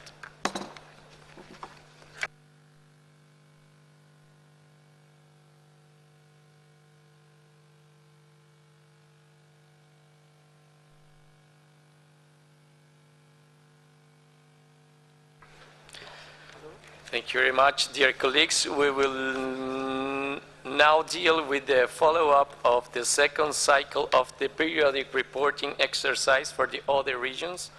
The relevant document is document WHC 1337-10C, which you have in front of you. We will hear 3 reports on the follow-up activities in 3 different regions, which are Asia and the Pacific, Section 1, Africa, Section 2, and the Arab States, Section 3. Consequently, 3 separate decisions will have to be examined. I would like first of all give the floor to Mr. Jing from the World Heritage Center, who will present what concerns the Asia and the Pacific region. So please, sir, you can proceed. Thank you, Mr. Chairman.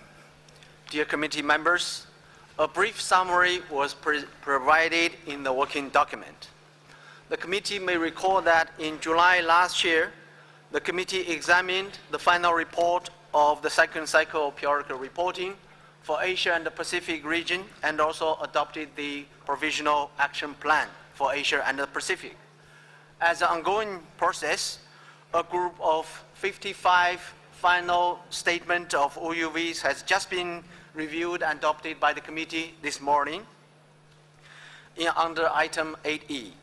In parallel, the retrospective inventory on cartographic information of properties inscribed on the World Heritage List in the region continues to be reviewed by the World Heritage Center and the advisory bodies. Since last reporting to the committee, some specific efforts have been made to assist state parties in the region, such as Bhutan, Myanmar, Maldives, Mongolia, Pakistan, Palau, and the Philippines, and countries in Central Asia, to update their national tentative list or preparing World Heritage nominations. For instance, following the visit of the Director General of UNESCO and the Director of the World Heritage Center to Myanmar in August last year, the center mobilized together with UNESCO field offices in Bangkok and Yangon, capacity building and technical assistance activities from Italian Funding Trust, Japan Funding Trust, Swiss Funding, Norwegian World Heritage Fund to support Myanmar authorities who require active assistance to be integrated in the World Heritage family. Meanwhile, as mentioned this morning, there are also other projects to support the upstream pilot project in the region. Next slide. As immediate result of the second cycle of periodic reporting, and thanks to the financial support provided by the Government of Australia, a World Heritage paper numbered 34 entitled World Heritage in the Sea of Islands, the Pacific 2009 program was produced by the World Heritage Center in cooperation with the UNESCO APIA. In order to make the most use of the national reports provided by the Asia-Pacific state parties and to develop regional strategies and programs for future, the government of Japan, through its funding trust cooperation with UNESCO, has provided support for the production of a World Heritage paper number 35 entitled Understanding World Heritage in Asia and the Pacific, the second cycle of periodic reporting 2010-2012. The English version has been produced and distributed to the regional partners and also presented at the closing event for the celebration of the 40 years anniversary of the World Heritage Convention, which took place in Kyoto, Japan last year. Some 1,500 copies were also distributed to the regional partners. A Russian version is now at the final stage for production to be provided to countries in Central Asia. In addition, training workshops were organized to address the priority actions identified by the state parties in the region. For instance, a sub-regional workshop was organized in Bali, Indonesia, to assist the countries to prepare nomination dossiers and the management plans for World Heritage processes, thanks to the contribution provided by the government of Indonesia. Similarly, this was also provided support to other ASEAN countries. Other regional training activities will be organized in China or Iran, who offered their support to follow-up activities for the periodical reporting. Also, training workshops were organized by the World Heritage Training and Research Institute for Asia and the Pacific, WHAP, a Category 2 center in the region, who will also organize the training activities on the application of historical urban landscape and heritage impact assessment process in the second half of 2012.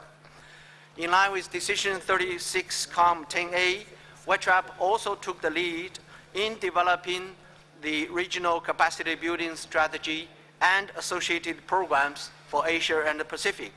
Based on the results of a questionnaire collected information from countries in the region, WHAP is now drafting the capacity building document, which will shortly be distributed to national focal points and other partners in the region. With regard to community involvement, with fund support from Korean Founding Trust, we organized one international symposium on the involvement of local communities for heritage management in Asia, and the outcome were also presented to the 40 years anniversary event.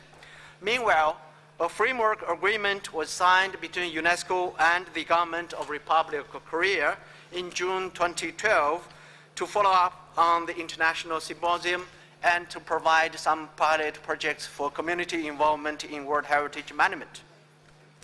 Regarding the Pacific region, the revised Pacific World Heritage Action Plan was under implementation, and thanks to the Australian Founding Trust, apart from the publication just mentioned earlier, also the operation of Pacific Heritage Hub is well advanced. The Secretariat of the Pacific Heritage Hub has been established at the University of South Pacific in Suva, Fiji. After preparing the working document, the World Heritage Center has been informed by the Australian authorities that further funding, some 158,000, will be provided to UNESCO, the World Heritage Center, and APIA office to ensure close follow-up of the second cycle in the Pacific region, particularly to implement the action plan. Some specific activities will be implemented in the region. Mr. Chairman, dear committee members, in the current budget constraint facing UNESCO and the World Heritage Fund, we've hoped that more extra budgetary funding through many innovative approaches, either voluntary contribution or funds in trust arrangement, could be mobilized to complement the World Heritage Fund, particularly from the Asia-Pacific region, to support the implementation of the follow-up actions of periodical reporting. The draft decision is available in the working document. Mr. Chair, I think ICROM will provide further comments on behalf of the advisory body. Thank you. Thank you, Mr. Jiang. Now I give the floor to ICROM as requested. You have the floor. Yeah, excuse me, Mr. Chair. Actually, we had prepared an intervention on behalf of all three advisory bodies, but at the end of all three of the regional reports, to save time.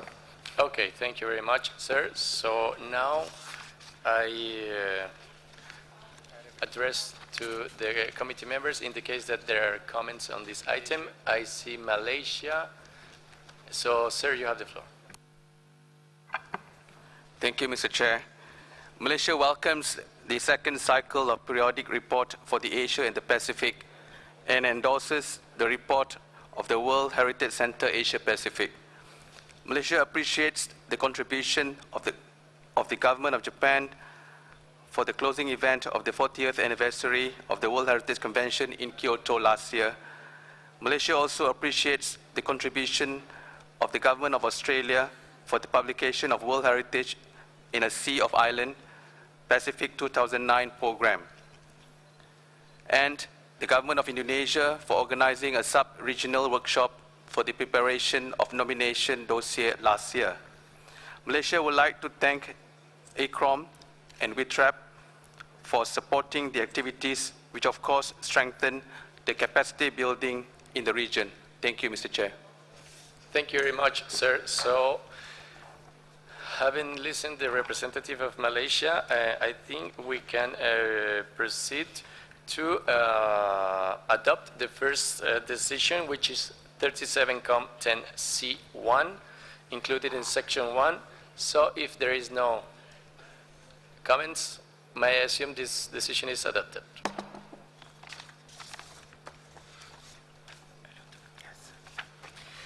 Now I would like to give the floor to Mr. Elundu from the World Heritage Center, who will present to us the follow-up activities concerning the Africa region. So please proceed.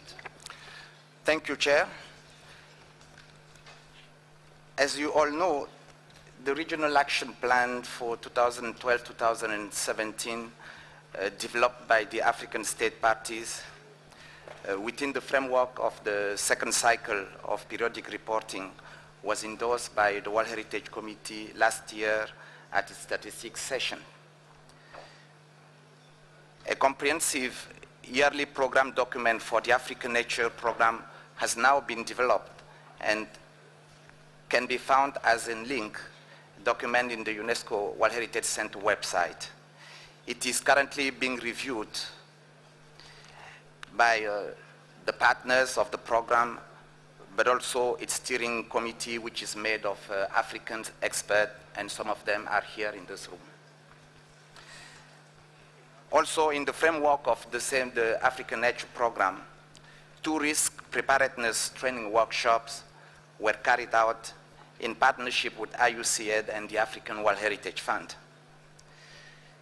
This workshop were carried out for Francophone natural heritage sites managers at Djoudj National Bird Sanctuary in Senegal in November 2012, and also for the Anglophone natural heritage site managers in Drakensberg in South Africa in May 2013.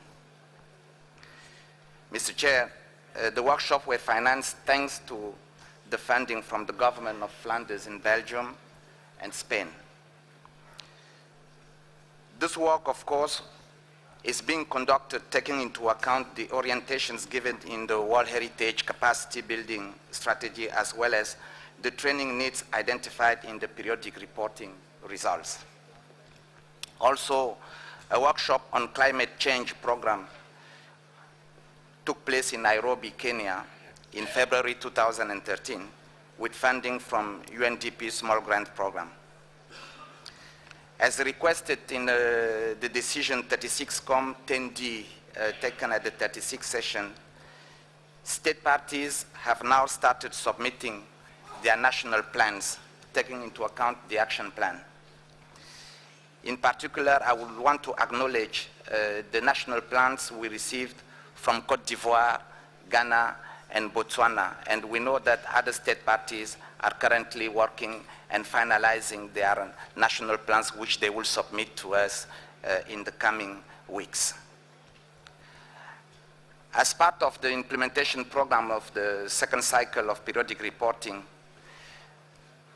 a 3-year project titled Implementation Program of Second Periodic Report in Africa, financed by the Norwegian Ministry of Foreign Affairs, the African World Heritage Fund, the World Heritage Center, and the Nordic World Heritage Foundation is also taking place, and there were 2 risk preparedness training workshops carried out for cultural World Heritage site managers and also local communities representative from Francophone and Anglophone World Heritage Sites.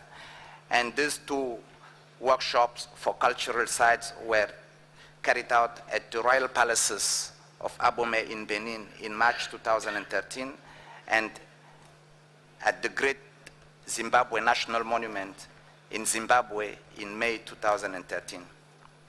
Also, Mr. Chair, allow me to inform the distinguished members of the committee that a high-level conference on the theme of living with World Heritage in Africa was held in South Africa in September 2012 for the 40th anniversary of the convention.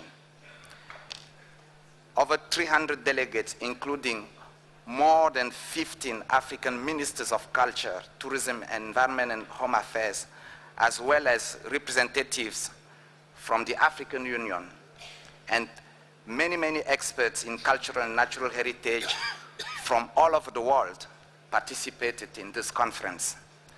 This conference, Mr. Chair, provided a platform to discuss experiences with World Heritage, the role that the local communities play, the challenges and opportunities in achieving sustainable development while trying to protect and conserve natural and cultural World Heritage properties in Africa. The conclusion and the recommendation from this conference, Mr. Chair, provided the basis for a second African position paper on World Heritage, which the region state parties intend to propose for adoption by the African Union and the World Heritage Committee. Let me also recall that the extensive work that is being conducted to safeguard the Mali heritage since 9 months, it's done with the contribution of many African state parties of the region, the African World Heritage Fund, and also the advisory bodies. Lastly, Mr. Chair, I would like to inform the distinguished members of the committee of the publication entitled African World Heritage, A Remarkable Diversity. This publication was launched and presented in November 2012 during the celebration of the 40th anniversary of the World Heritage Convention in Japan, thanks to the generous financial support from the government of Switzerland. This publication, Mr. Chair, was an attempt to promote the 86 World Heritage properties in Africa inscribed on the World Heritage List and provide detailed presentations. And this publication was, of course, Mr. Chair, requested by the African state parties. The draft decision 37Com 10C.2 can be found on page 5 of document 10C. Thank you, Mr. Chair. Thank you very much, Mr. Elundu, for your presentation. And now I would like to turn to the committee members if there are further comments on this. If not, we can proceed to adopt this second draft decision 37Com 10C.2 included in section 2, part B of document 10C you have in front of you. And so this decision is adopted.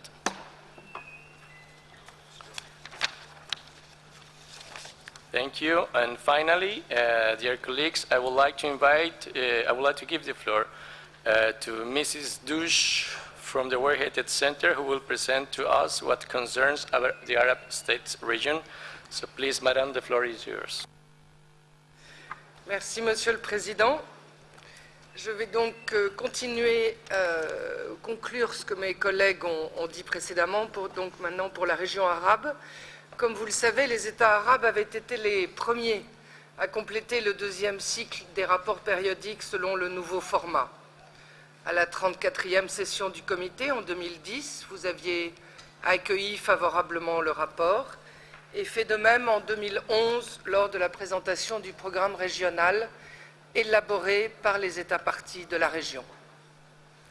Depuis, le travail du secrétariat a notamment consisté à renforcer le réseau des points focaux qui avait été établi à l'occasion de l'exercice des rapports périodiques et en particulier d'y adjoindre des points focaux pour le patrimoine naturel.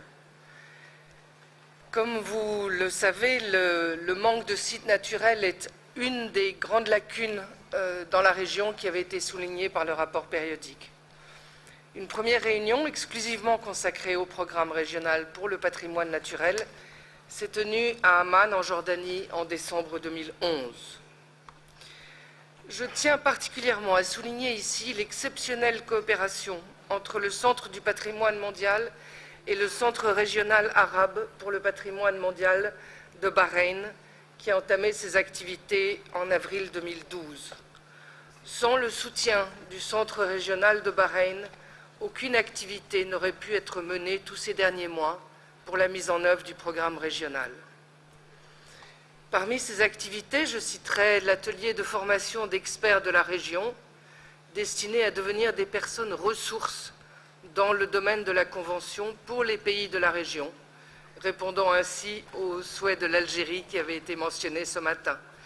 Cela permet notamment de renforcer le travail similaire qui a été entrepris depuis quelques années par les organisations consultatives. Certaines de ces personnes ressources sont d'ores et déjà appliquées maintenant dans la préparation de dossiers de proposition d'inscription pour certains pays de la région. Une réunion régionale des points focaux, aussi bien du patrimoine naturel que culturel, s'est tenue en décembre 2012 à Bahreïn, et il est espéré que cette réunion aura lieu tous les ans afin de renforcer les liens et les échanges entre les différents points focaux de la région. Par ailleurs, le Centre du patrimoine mondial, toujours avec le soutien du Centre de Bahreïn, a lancé une initiative visant à protéger le patrimoine moderne du monde arabe. 2 réunions d'experts se sont déjà tenues, la dernière en mai 2013 à Rabat. Une 3e aura lieu d'ici la fin de l'année. Dans le cadre de l'application de la recommandation de l'UNESCO sur les paysages urbains historiques, une réunion régionale se tiendra également au Maroc à l'automne. Par la suite, l'accent sera également mis sur les paysages culturels et le rôle des communautés dans la préservation des biens. Vous trouverez le projet de décision, page 7 du document 37 comme 10C en français et page 6 du document en anglais. Merci, Monsieur le Président. Merci beaucoup, Madame, pour votre présentation. Donc, je m'adresse maintenant à nouveau aux membres du comité, si c'est le cas. Y a-t-il des commentaires? Si ce n'est pas le cas, donc on peut considérer que la décision 37 comme 10C3. Ah, okay, the ICRAM. ICRAM, you have the floor.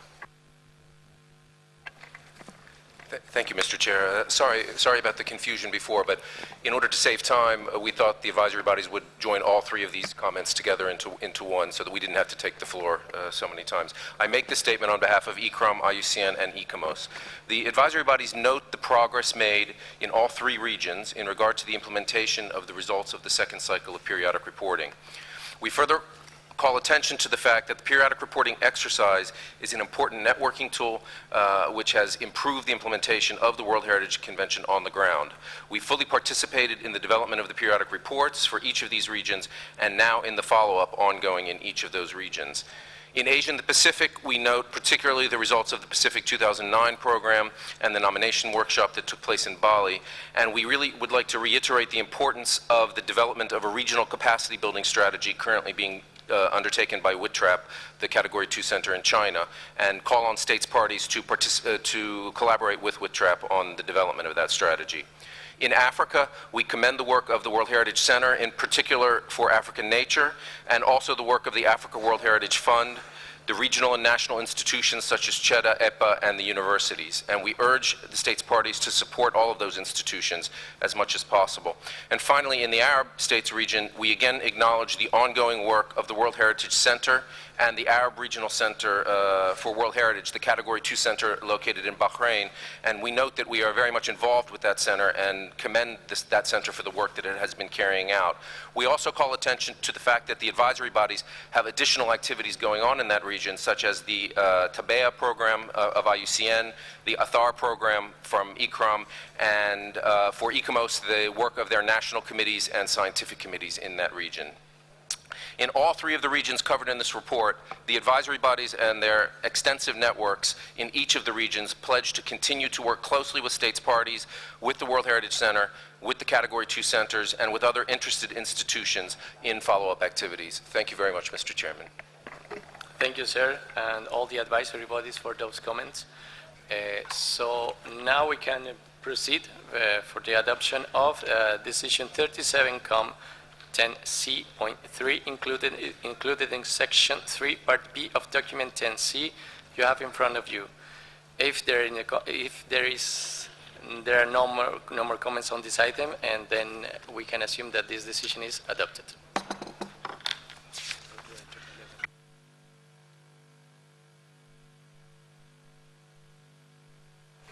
Thank you very much. So, dear colleagues, now we move to our next item in the agenda, which is the examination of a document revision of the rules of procedure. Please consider a document WHC 1337-11. And now I would like to invite Mrs. Rosler, Deputy Director of the World Heritage Center, to introduce this item. So, Madam Rosler, the floor is yours. Thank you very much, Mr. President. So document 11 is in front of you, and you may recall that the General Assembly at its 18th session in 2011 established an open-ended working group following the auditor's report.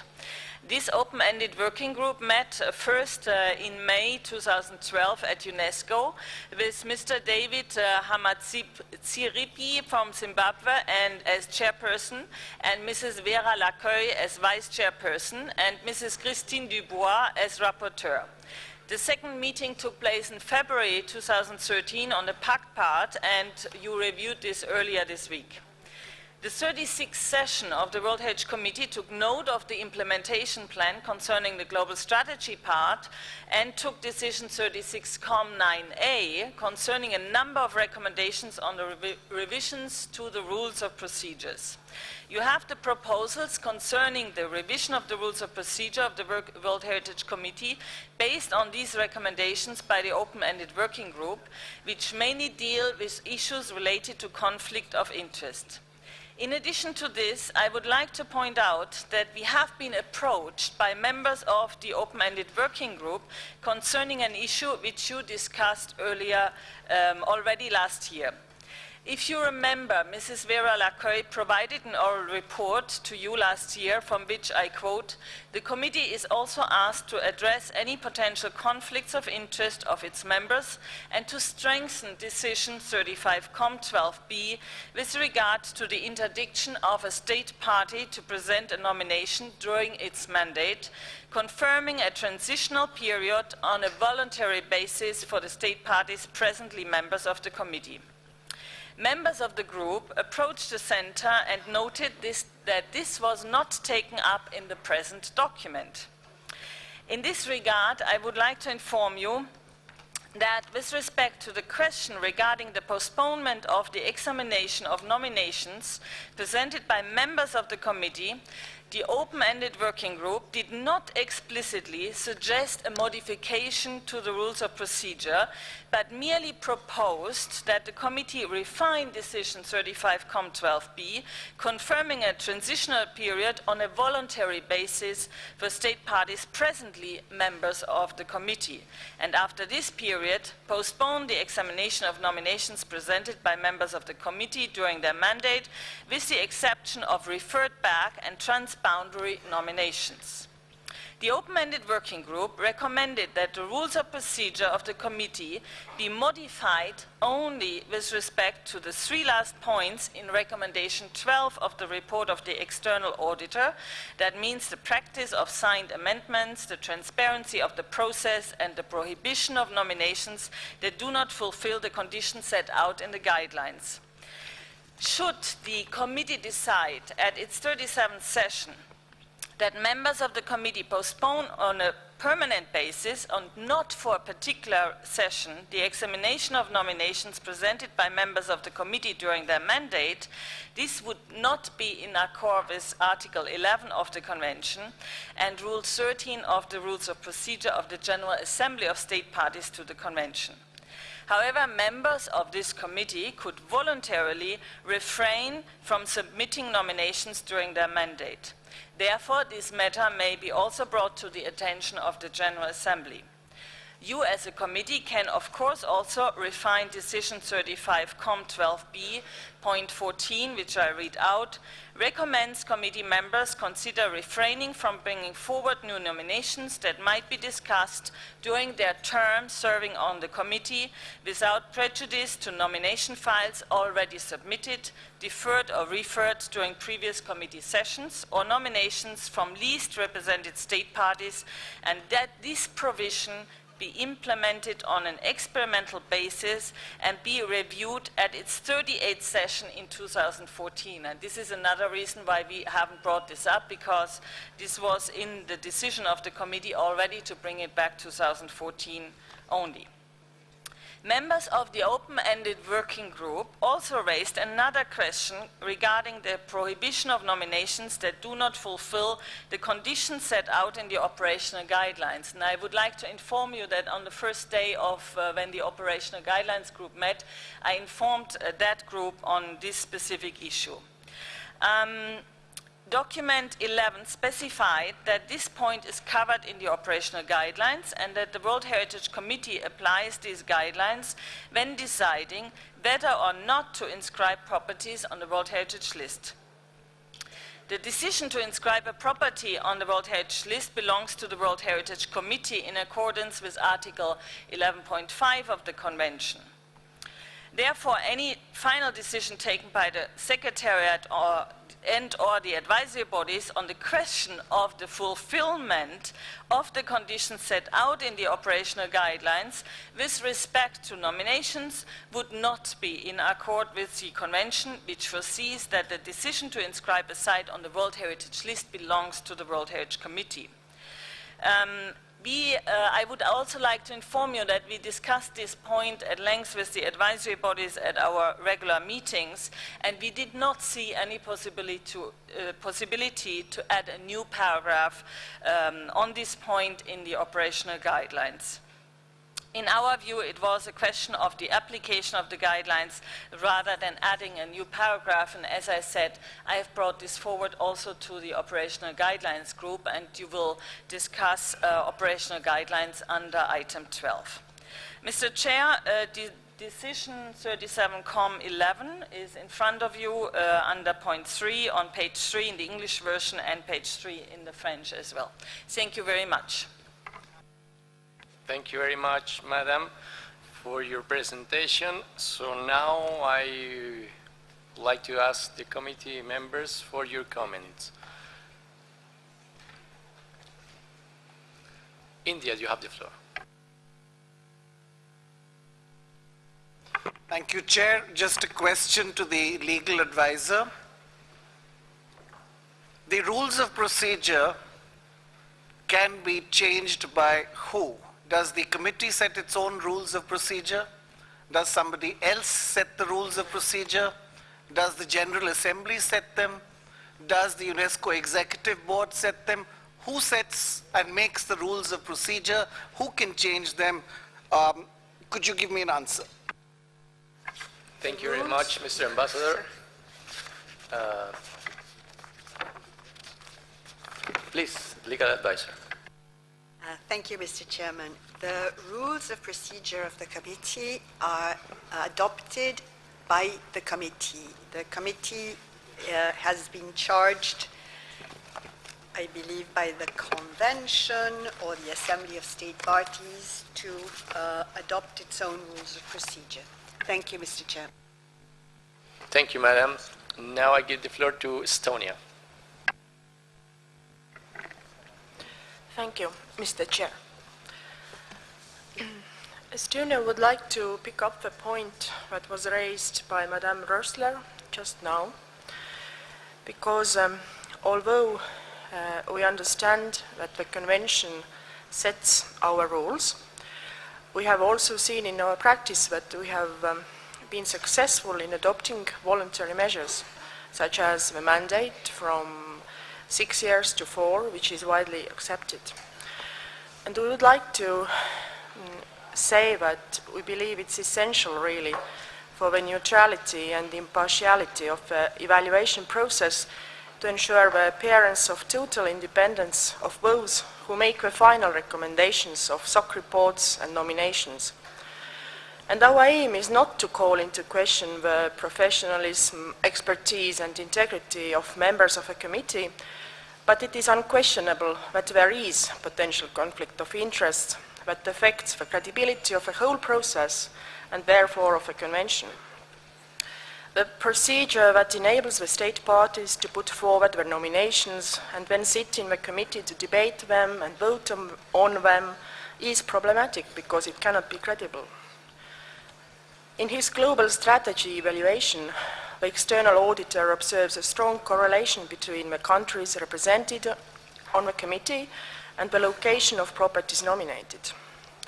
And that is why Estonia would like to call upon the present members and future members of the committee to consider voluntarily refraining from submitting new nominations during their mandate.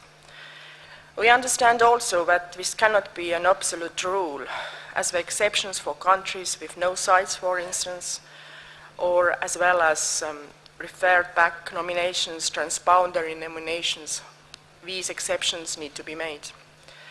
But it would still be a very positive step forward towards strengthening the credibility of a convention.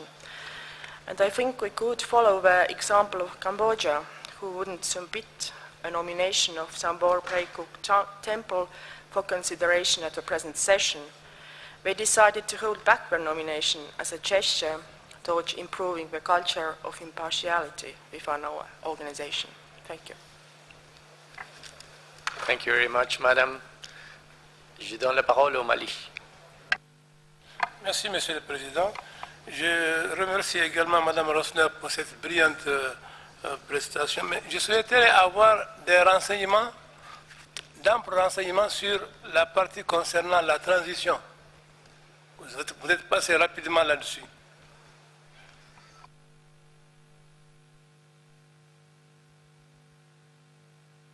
Merci, monsieur. Je vois la France.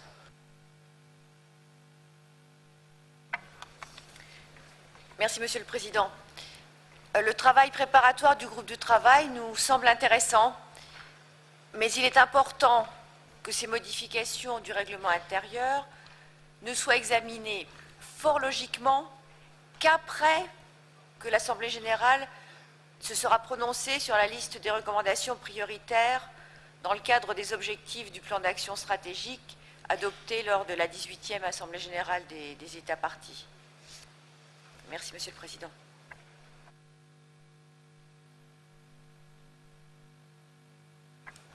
Merci beaucoup, Madame.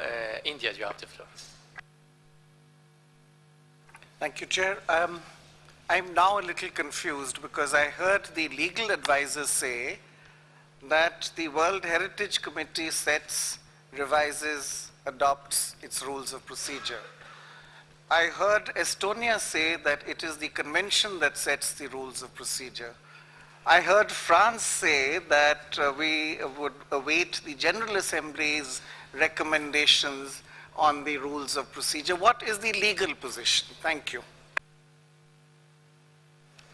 Thank you, Mr. Ambassador. I give the floor to the legal advisor, please. Thank you, Mr. President. I have the convention in front of me. Article 10 of the convention provides that the World Heritage Committee shall adopt its rules of procedure. So it's the committee that adopts the rules of procedure. Thank you, Mr. President. Thank you, Madam. The Secretariat, you have the floor. Thank you very much. There were a couple of questions by delegations, and I would also like to add that both the committee and the General Assembly have their own rules of procedure. So these are the rules of procedures of the committee. Concerning the question from the delegate of Mali on the transitional period, at this stage we have only decision 35-12B, which says in point 14 that the committee recommends committee members refraining from bringing forward new nominations and that this is voluntarily. It's only a recommendation, so it's at this stage no rule, and that this provision be implemented on experimental basis and be reviewed next year. So at this stage, it's voluntary, but the committee could make it a rule and put it into the rules if you wish.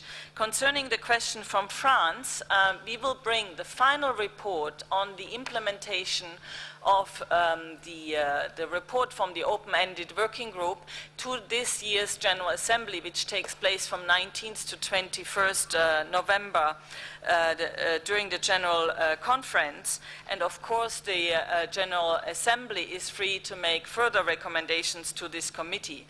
But I would also like to point out that last year you have taken the decision which is decision 36-9A with its point 8, that you have decided to implement the recommendation within your own mandate. So this is why we brought back the item rules of procedure under this year's agenda item 11. Thank you very much. Thank you, Madam. I give the floor to Germany. Thank you, Mr. Chairman. First of all, I would like to support what just has been said, to my understanding quite rightly, by the distinguished delegate of France. Secondly, to be very clear, I would like to ask the legal advisor, which is the highest authority of our convention? Is it the committee or is it the General Assembly? In case it's the General Assembly, which I assume is the case, but maybe I'm wrong, you may tell me. If my assumption is correct, can the committee change the rules of procedure against the spirit of decisions taken by the General Assembly? Thank you. Thank you very much, Mr. Ambassador. Now the legal advisor, you have the floor. I need a few minutes, Mr. Chairman. Les Émirats Arabes Unis, vous avez la parole.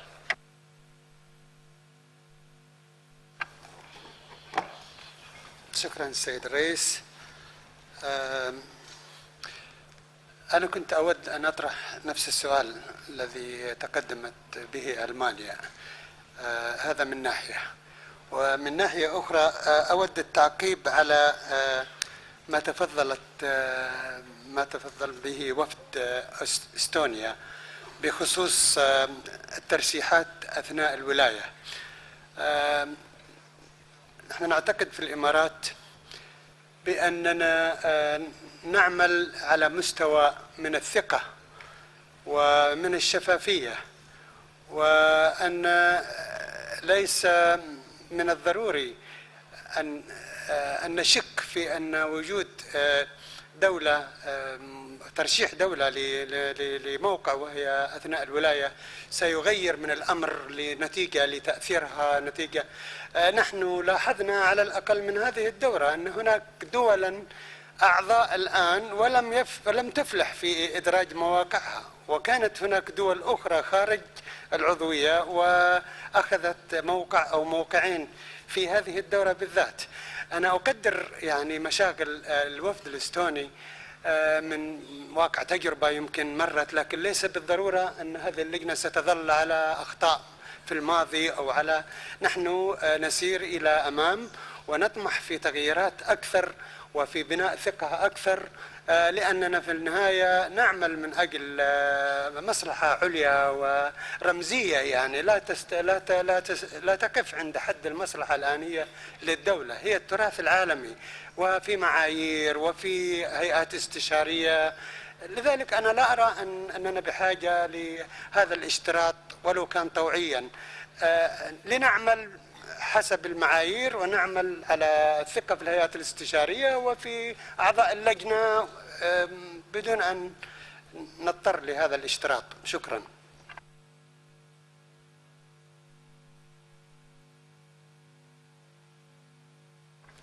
Merci beaucoup, monsieur. I give the floor to South Africa.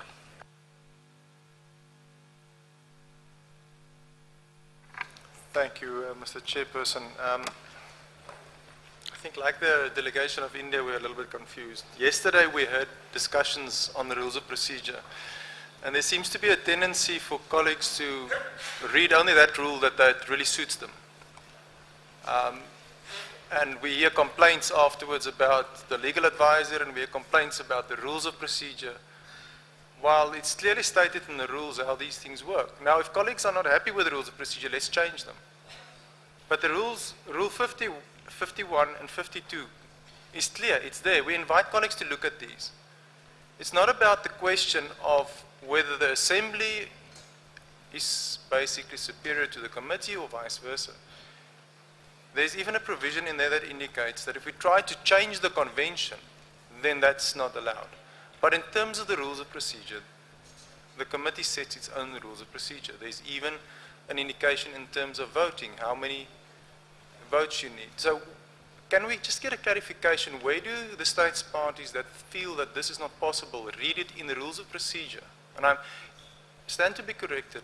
We would happily go along with their interpretation if they could highlight that rule for this delegation. Thank you. Thank you very much, sir. I give the floor to the legal advisor, please. Thank you, Mr. President. This is in response to the question by the delegation of Germany. The convention, the Assembly of State Parties, the World Heritage Committee, the convention, they're all different things. The convention is the legal instrument that binds all the member states. That is what member states first sign and then ratify or accede to, and that is what is afterwards incorporated into national legislation. The convention, in Article 8 of the convention, defines what this committee does, or what it is. It's the World Heritage Committee. And it also states that this committee is composed of state parties to the convention, elected by states parties to the convention meeting in General Assembly during the ordinary session of the UNESCO General Conference. So the first function that the Assembly of State Parties has is to elect members of the committee, to elect you. It's an elective function. And then if you turn to Article 16 of the Convention, which I also have here in front of me, it is the Assembly of State Parties that determines your contributions to the fund that governs the Convention. Without prejudice to any supplementary voluntary contribution, the state parties to the Convention undertake to pay regularly to the World Heritage Fund contributions, the amount of which in the form of a uniform percentage applicable to all states shall be determined by the General Assembly of States Parties to the Convention meeting during the General Assembly of UNESCO. So it's got separate functions, it's separate. As Mechthild explained, they have separate rules of procedure. You are the sovereign body. This is the World Heritage Committee, and it's established by the Convention, and you adopt your own rules of procedure, you modify them, you change them, you suspend them. It's within your prerogative. And of course, I may add that some of the rules that cannot be changed are rules that would change provisions of the Convention, or that would go against provisions of the Convention. And if I recall correctly, the rules of procedure have on the side every time that a rule cannot be amended because it would go against a provision on the Convention. For example, invitations for consultation, and it says on the side, Convention Article 10.2, or the voting for inscriptions, that it's a matter covered by the Convention, etc., etc. Thank you, Mr. President. Thank you very much, Madam. Now I turn again to the committee members, just in order to know if the response from the legal advisor has been enough, very clear for the question that was raised. If this is the case, I will turn to the rapporteur in order to present the draft resolution. So please, Madam. Thank you, Mr. Chair. We have received the amendment on revision of the rules of procedure by India, and I would like to present it to the committee. It's on the screen. I can read in the first paragraph,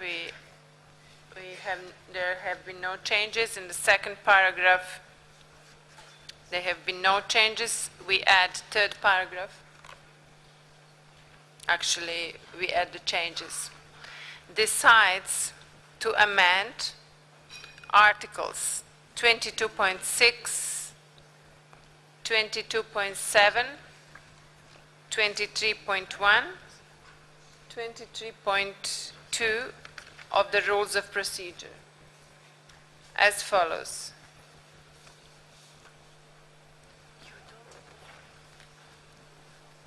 Committee members shall not... Point of order of India.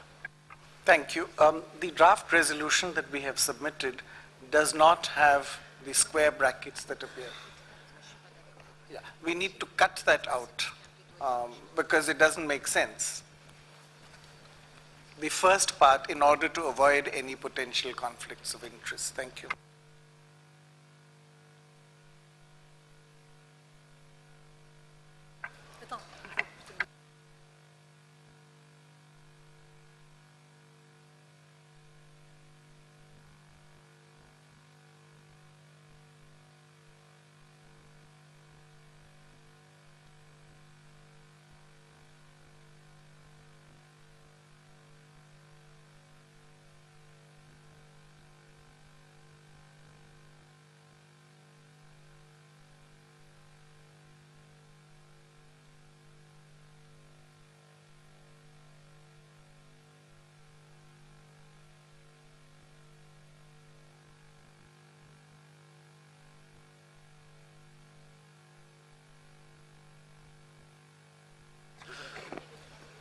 En attendant le secrétariat, je donne la parole à la France.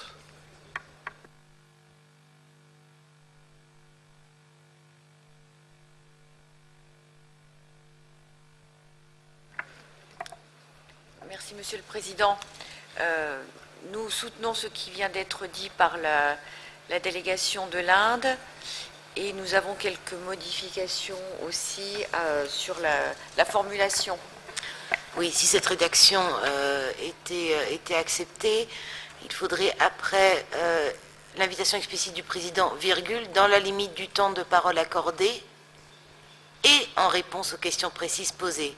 Nous préférions et en réponse aux questions précises posées. Merci, Monsieur le Président.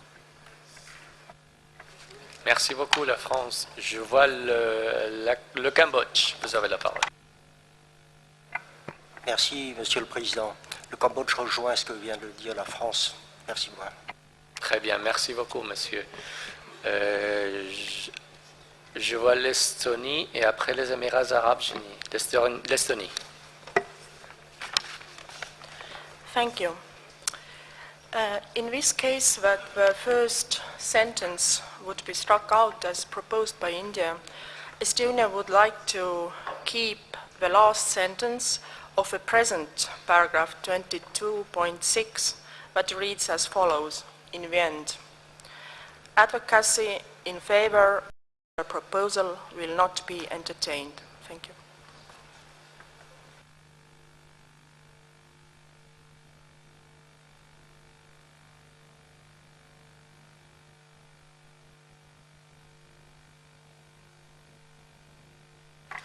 Thank you. Les Émirats arabes unis. Monsieur, vous avez la parole.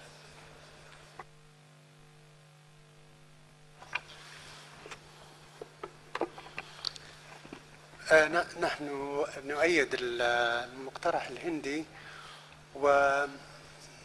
ونتفهم الإضافة من فرنسا مع أننا نعتبرها من الأمور الإجرائية من قبل الرئاسة يعني في تحديد هذا الوقت، ولكن لا نرى ضير من ذلك يعني. هذا رأينا.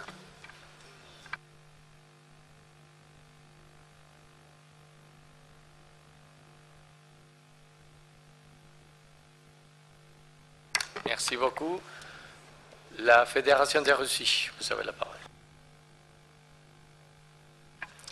Мы поддерживаем поправки, которые внесла Индия, и считаем, что если они будут приняты и тем более будут исполняться в последующем, могут сделать нашу работу более эффективной и полезной для всех. Спасибо.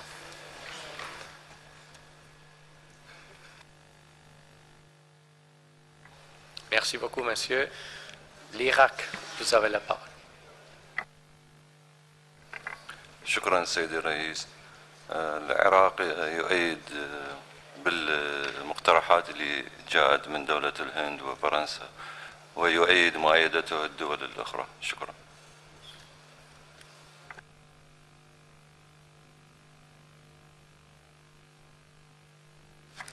Merci, monsieur. Je donne la parole à l'Allemagne. Merci, Monsieur le Président. Thank you, Mr. President. Germany does support what has been said by France and by Estonia. So, okay, that's it. Thank you.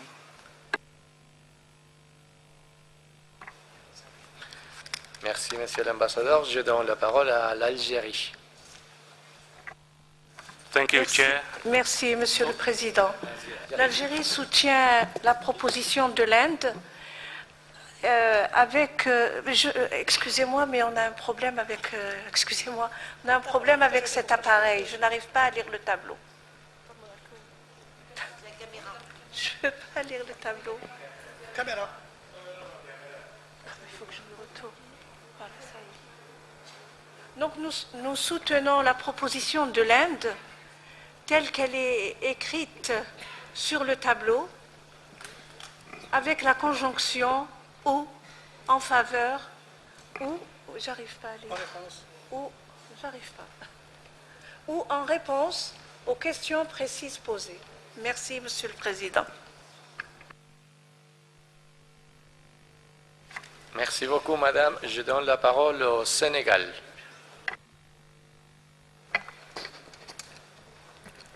Merci, Monsieur le Président.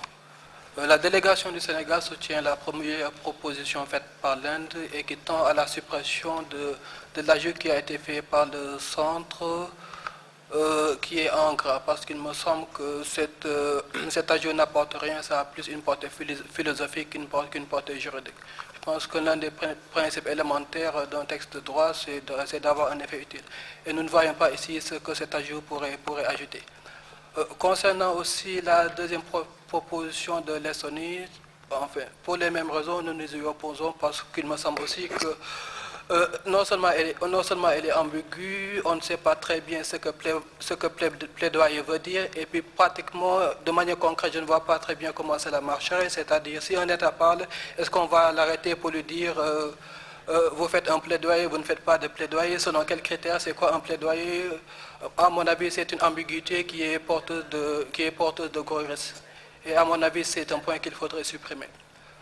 Concernant aussi le deuxième point soulevé par l'Inde et amendé par la France, j'aimerais demander à l'État qui l'a proposé de préciser son intention, parce que dans mon esprit, ce n'est pas très clair, parce que lorsqu'on dit à l'invitation explicite du président et dans la limite du temps de parole accordé, il me semble que dans tous les cas, un État ne s'exprime pas d'autorité, il faut toujours qu'il y soit invité par le président. Donc si on met or, qu'est-ce que ça veut dire? Ça veut dire que j'aimerais avoir un peu d'explication parce que dans mon esprit, c'est un peu confus. Je comprends bien l'ajout qui a été fait par la France parce qu'en réalité, ça reviendrait à revenir à la proposition initiale, enfin au règlement initial tel qu'il existait. Donc j'aimerais savoir ce que l'Inde entend vraiment lorsqu'il propose de mettre le haut. Merci.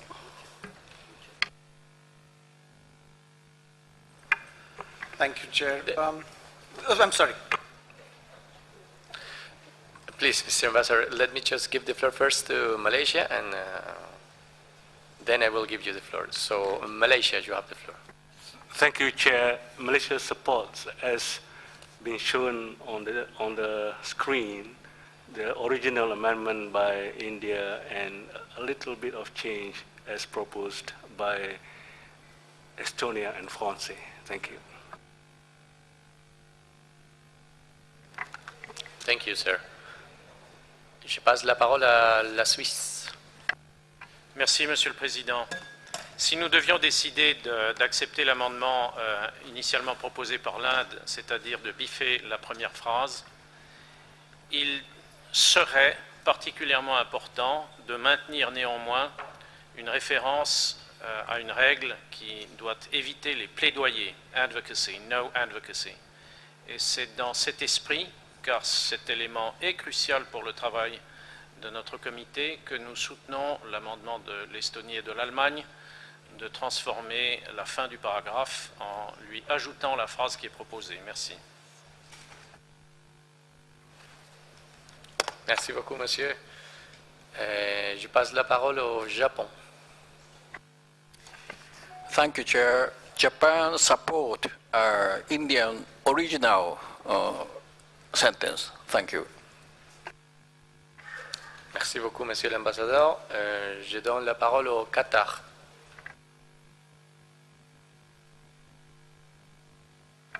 شكرا سيد الرئيس. نحن نؤيد كذلك الهند، مقترح الهند. شكرا.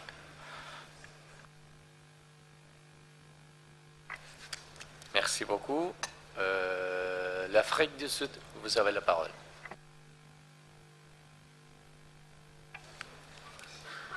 Thank you, Mr. Chairperson. We support the Indian proposal, specifically as it relates to replacing "and" with the word "or". Thank you. Merci. L'Inde, vous avez la parole. Thank you, Chair.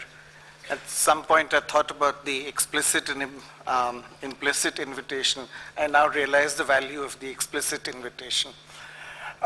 Chair, let me go back. And it has been expressed at the Executive Board, at the General Assembly, at St. Petersburg, a great desire to have not only the transparency, but to allow member states to speak on their state of conservation reports, on the nominations, but realizing that this has to be done in a manner that is set out and regulated.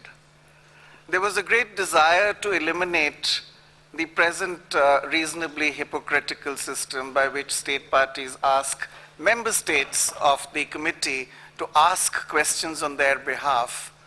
In fact, the third point was that you actually want to save time, and instead of this back and forth, that if you actually gave a defined period of time to a member state, that would save a lot of time.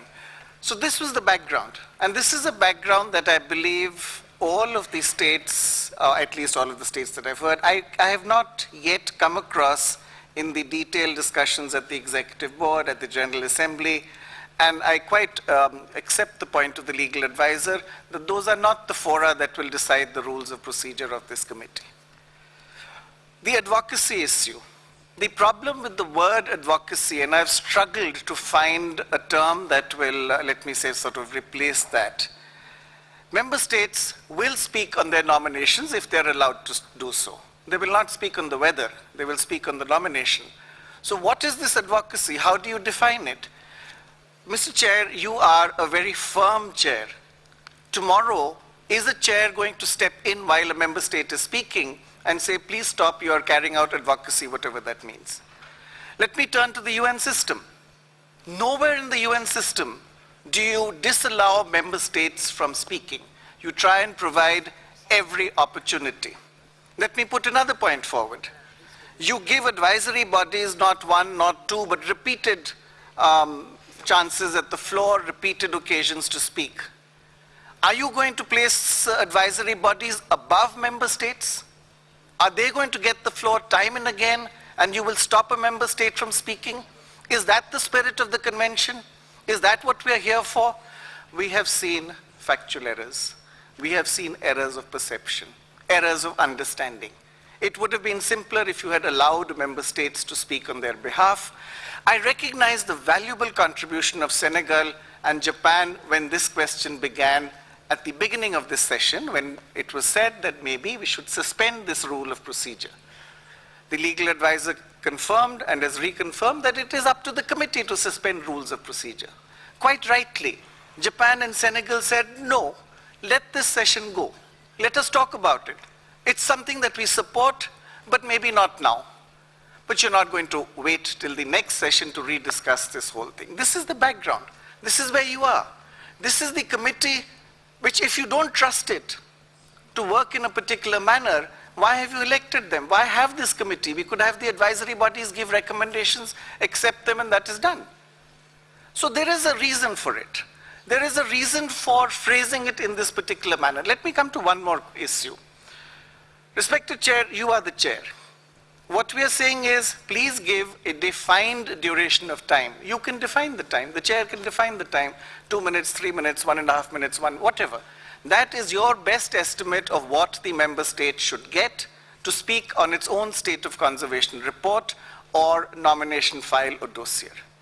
But you will, or you may have reason to go back to the member state later in response to a question that arises during the debate, which is why the Indian phrasing, it is not excluding it, which is why that phrasing is important. I thought I would place this background because I don't believe that member states, many of us come from areas where democracy, the right to speak, the right to put your view forward, the right to correct is an integral part of the systems that we come from, including the liberal systems of the West.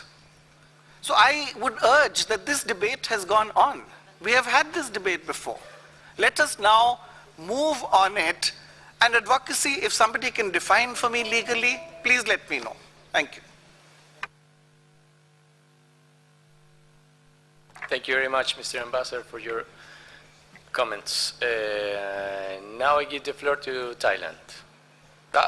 Sorry. J'ai le Sénégal d'abord, et après le Thaïlande. Le Sénégal, vous avez la parole. Nous n'avions pas demandé la parole. Merci. Excusez-moi, monsieur. Donc maintenant, c'est la Thaïlande. Thank you, Chairman. We go along with the original proposal of India with a small collection of France and instead of all. Thank you.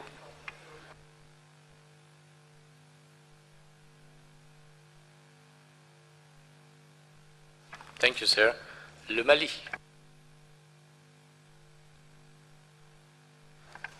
Merci, Monsieur le Président. Moi, je voudrais simplement proposer qu'on sorte de cette querelle de conjonction et où. Mettons seulement et où. Ça dépend de l'appréciation du président qui va être là. C'est comme le temps de parole. C'est rare. C'est le président qui fait respecter tout ça. Hein? Les gens parlent, on voit à l'écran 2 minutes, on fait 4 minutes. Donc mettez et où. C'est terminé, tout le monde est satisfait là. Merci. Merci, monsieur. Je passe la parole à l'Algérie. Merci, Monsieur le Président. Nous avons voulu biffer le premier paragraphe au même titre que les autres délégations pour des raisons précises. Nous considérons que c'est un jugement. Le plaidoyer est un jugement anticipé sur ce que va dire l'État partie. Et le conflit d'intérêts est une notion qui ne convient pas. Il y a des questions d'éthique dans ce comité. Conflit d'intérêts et plaidoyer ne sont pas appropriés à notre mission. Ils ne sont pas appropriés à notre mission. Et c'est pour cela que nous avons voulu éviter, donc nous avons voulu biffer ce membre de phrase. Il est regrettable d'en venir là et d'utiliser ces mots très forts. Moi, l'Algérie voudrait poser une question. Le comité est chargé de délibérer sur des propositions d'inscription, de donner son avis sur l'état de conservation, etc. C'est la Convention qui le dit, c'est le comité qui décide. Le comité décide sur la base de quoi? Sur la base d'un rapport établi par les États parties et sur la base d'un avis consultatif qui est donné par les organes consultatifs. L'État partie peut avoir un avis différent sur le contenu du dossier, non pas sur les procédures uniquement. Maintenant, si l'on considère que le comité doit se prononcer sur les procédures, étant décidé que le contenu ne doit pas être étudié par le comité, il faudrait que nous revoyions tout ça, il faudrait revoir la Convention. Nous pensons que le comité qui décide de l'inscription ou de l'état de conservation le fait sur la base des rapports qui lui sont soumis et sur la base également de l'avis des organes consultatifs et également sur l'avis de l'État partie qui vient ici, et même s'il fait un plaidoyer sur son dossier, il en a le droit. Donc, si le comité est un comité, une boîte d'enregistrement, c'est une autre question. Il faudrait le dire, il faudrait voir et revoir la Convention. Et voilà, enfin, c'est la position de l'Algérie. Merci, Monsieur le Président. Merci beaucoup, Madame. Je passe la parole à l'Éthiopie. Thank you, Chair. Ethiopia would like to support, I think based on the explanations, the original proposal of India in all its entirety. Thank you. Merci. La France, vous avez la parole. Merci, Monsieur le Président. Je vais vous faire un plaidoyer contre le plaidoyer, justement, parce que le terme nous semble très ambigu. C'est pourquoi nous soutenons la proposition de l'Inde de biffer, donc ce qui était au départ. Nous ne sommes pas non plus en faveur de la proposition qui consisterait à permettre justement d'employer ce terme qui à chaque fois donnera lieu à des difficultés d'appréciation pour le président. Quant à cette conjonction de coordination et ou, nous rappelons que nous sommes en faveur du terme « et ». Le terme « ou » risquant de nous amener à nous poser d'autres questions sur les articles, et notamment sur l'article 22.1, 22.2.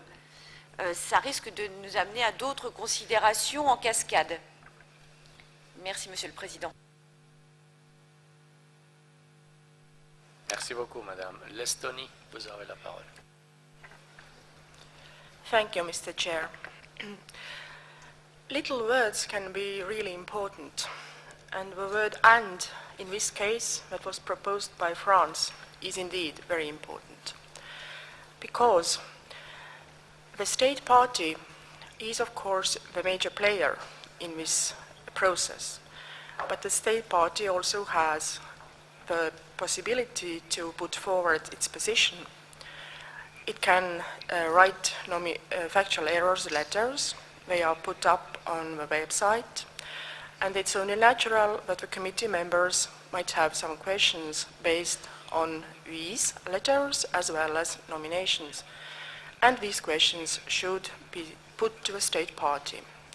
At the end of a debate, as is written in Rule 22.5 by the chairperson. This is quite natural, that is very valuable for the committee members for taking their decision, but the state party concerned cannot really be the 22nd member of a committee and discuss things with the committee members. And we have heard during these debates here that the state party has even been asked whether it would prefer the decision of referral or deferral, and that is not good governance. Thank you. And also I would like to mention that the committee, our decisions are based on objective scientific considerations. And of course it is legitimate to criticize and to argue with the recommendations of advisory bodies, but these arguments also need to be technical and professional. And this is the only way to ensure that the World Heritage List remains a reliable reference point and guidance for conservation. Thank you. Thank you very much, Madam. I give the floor to Switzerland. Maybe you can try to help us in this. Merci, Monsieur le Président, de votre confiance en mes capacités. J'aimerais soutenir ce que vient de dire l'Estonie. Je crois qu'il ne s'agit pas de ne pas vouloir considérer les positions des États parties concernés par un rapport d'évaluation ou de ne pas vouloir écouter les États parties. C'est plutôt une question pratique. En tant qu'expert et professionnel du patrimoine, je ne serai pas en mesure de considérer, d'évaluer et de tirer des conclusions valables sur la base d'une intervention que je viens d'écouter. Nous avons l'habitude dans notre délégation de soigneusement étudier et le rapport d'évaluation des organisations consultatives et les lettres des erreurs factuelles des États parties avant de nous déterminer. Nous ne pourrions jamais se faire dans une minute avant de prendre une décision. C'est pour ça que je crois qu'il est important que les États parties puissent s'exprimer. Ils peuvent le faire par leurs lettres d'erreurs factuelles et on reviendra sur le prochain point de l'agenda qu'il y aura des changements de ce sens, que ces lettres ne seront plus évaluées par le centre mais mises à disposition directement sur Internet pour être vues et considérées par tout le monde. Et après, pendant la décision au comité du patrimoine mondial, il n'y a plus lieu d'amener des informations complémentaires qu'on ne pourra pas considérer, qu'on ne pourra pas faire justice à l'État partie dans ce court laps de temps. C'est pour cela que la Suisse maintient sa position comme affichée sur les écrans. Merci, Monsieur le Président. Merci beaucoup. Je donne la parole au Sénégal. Merci, Monsieur le Président. Au début, j'ai eu la naïveté de penser que ça allait être une promenade de santé, mais j'ai le sentiment que nous sommes en train de remuer une fourmilière. Nous avons eu des traditions, des pratiques qui ont plus ou moins marché jusqu'à présent. Et aujourd'hui, nous sommes en train d'envisager des réformes, des modifications qui vont avoir des implications extrêmement importantes. Tous ceux qui sont ici au sein du comité sont là au nom d'États partis. Ces États partis-là ont des ambitions spécifiques par rapport au comité, par rapport aux inscriptions, etc., etc. Que cela soit avoué ou pas, c'est la réalité. La deuxième chose importante, c'est que le comité, à mon avis, est l'opérateur stratégique de la Convention. C'est important et les personnes qui sont dans ce comité doivent avoir la possibilité de s'exprimer sur toutes les questions qui sont posées, y compris d'ailleurs les questions les concernant, même si cela doit être encadré. Donc je pense que le comité ne peut pas être une chambre d'enregistrement. Ça doit être une chambre vraiment de conception, de réflexion et de décision motivée bien évidemment. Il y a enfin une chose à laquelle, à mon avis, nous devrions faire très très attention. Les organisations consultatives sont très importantes. Elles font un travail magnifique, remarquable, mais le comité ne peut pas être sous la tutelle des organisations consultatives.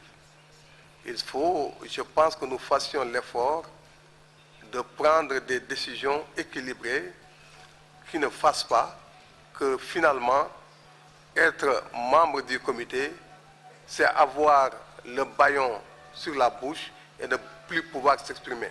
Je pense qu'il faut prendre garde à cela. La proposition de l'Inde nous paraît importante. Les notions de plaidoyer, nous revenons là-dessus à la fin, à notre avis, n'apportent pas grand-chose. Ça crée plus d'ambiguïté que de transparence, étant entendu que pour nous, ceux qui sont là sont des représentants d'États partis et qu'ils ont le droit et le devoir, si des questions concernant leur pays sont posées, de s'exprimer. Mais cela doit être encadré. Ils ne doivent pas profiter de leur statut de membre du comité pour défendre indûment leur pays. Merci. Merci beaucoup, monsieur. Le doy la palabra al representante de Colombia. Gracias, señor presidente. Después de oír esta larga discusión en torno a los casi que monosílabos de las distintas lenguas, el I, el O, etcétera, nosotros quisiéramos retomar de alguna manera el espíritu de la enmienda, que es el de la participación del Estado parte en las discusiones. Nos parece que puede ser absolutamente benéfico. Creo, nosotros queremos unirnos también a lo que me comentó nuestro distinguido delegado de los Emiratos Árabes Unidos en cuanto a la confianza que debemos tener en los distintos estados.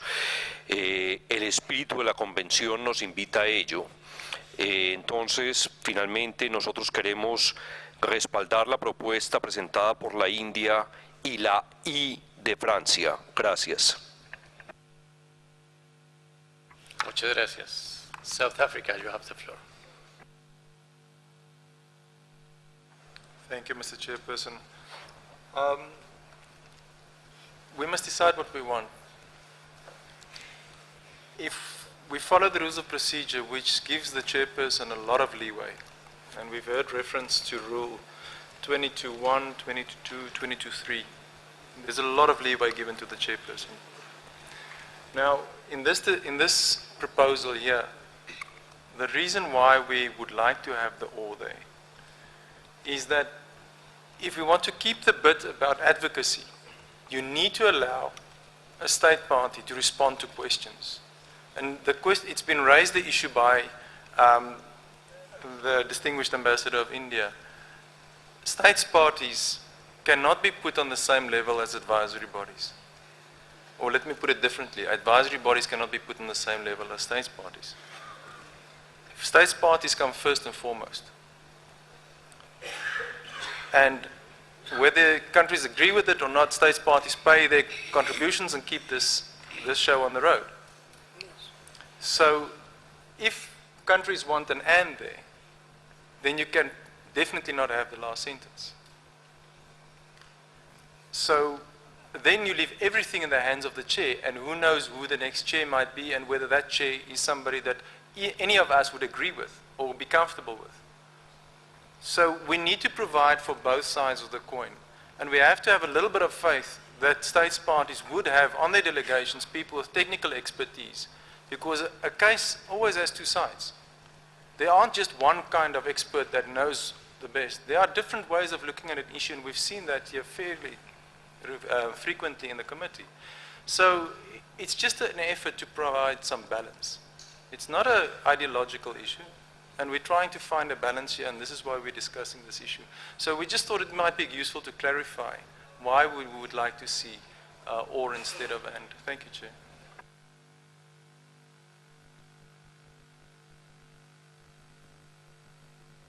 Thank you, sir.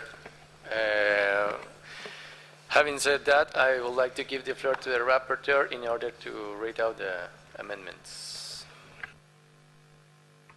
Merci, Monsieur le Président. La proposition de la majorité des États partis est de... Je peux lire le paragraphe, donc c'est de amender le paragraphe qui a été proposé. Et je vais lire, donc il est 22.6. Les membres du comité ne doivent pas s'exprimer sur les biens du patrimoine mondial situés sur leur propre territoire, sauf à l'invitation explicite du président, dans la limite du temps de parole accordé. Ici, on a une division de position ou en réponse aux questions précises posées. Ensuite, nous avons une proposition de garder une phrase de l'original qui se trouve dans les règles de procédure. Le plaidoyer en faveur d'une proposition précise ne sera pas recevable. Là, on n'a pas une majorité, on n'a pas un consensus, on pourrait dire, sur cette phrase. Donc, il y a des délégations qui se sont exprimées contre le mot plaidoyer et en fait contre cette phrase. Et comme on a entendu, on a le droit d'amender nos propres règles. Donc, sur la dernière phrase, on n'a pas la position et je ne peux pas vous proposer une autre parce que les mots sont très déterminés. C'est extrait de nos propres règles, donc soit on garde ou soit on biffe. Donc il faut que vraiment soit la majorité soit pour le sentiment, comme l'a évoqué hier le délégué distingué de l'Afrique du Sud, c'est le sentiment dans le comité. Est-ce que c'est pour garder ou pour biffer cette phrase? Donc, et là, sur « et » ou « e », je pense qu'un compromis serait de garder les deux, comme proposé par Mali. Point of order, Germany. Thank you, Mrs. Rapporteur, and thank you, Mr. Chairman, for giving me the floor, first of all. Again, we hear from the podium this word majority. And now I would like to take... No, but obviously we don't have, so far at least, a consensus. And I would only like to remind the rapporteur and the distinguished members of this committee that the rules of procedure in Rule 50 provide a 2/3 majority of the states members present and voting in case we have to go to voting for a decision concerning the rules of an amendment of the rules of procedure. And as far as this the little word and or, the little words and or are concerned, I cannot see this 2/3 majority, and I think many members of this committee, including this delegation, have expressed their view that this is the most important issue. So Germany definitely would like to keep and advocacy. We could go along with both versions, the version of the Secretariat, the version of the present draft, the present wording in the rules of procedure. Again, I do admit the interpretation of advocacy. I mean, you understand what it means, but in the concrete case, it may not be so easy, and you cannot stop a member state when speaking. So, once more, Germany will insist on keeping "and" in this paragraph. On the rest, one can discuss. Thank you. Thank you very much, Ambassador. Je passe la parole à la France.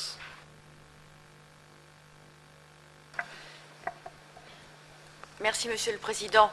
Nous voudrions également réaffirmer notre position pour le « et si l'autre option devait être retenue, le « ou », n'y aurait-il pas des conséquences sur le 22.1 ? La question mérite d'être posée, nous la posons au conseiller juridique. Mais nous réaffirmons que nous sommes très fermement en faveur du « et ». Merci, Monsieur le Président. Merci, Madame.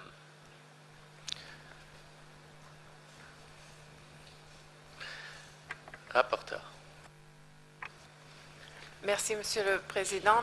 Je voudrais juste répondre. Je n'ai pas dit pour la deuxième partie, je n'ai pas dit que c'était la majorité. J'ai dit que certaines délégations se sont exprimées, ils ont exprimé leur position, et on n'a pas le droit de dire que c'est un vote, parce que il ne s'agit pas d'un vote, mais on a exprimé des opinions. Vous avez exprimé maintenant, le délégué distingué de l'Allemagne, votre opinion ferme de garder le « et » ainsi que la France. Donc, j'invite les délégations qui ont proposé une autre solution ou de garder les deux, de respecter ce que vient et de prendre en considération ce que vient d'être dit par l'Allemagne et de peut-être se mettre d'accord sur le « et » comme un... je ne sais pas s'il y a d'opposition à ce stade de garder un « et » et de biffer « ou ». Thank you, Madam.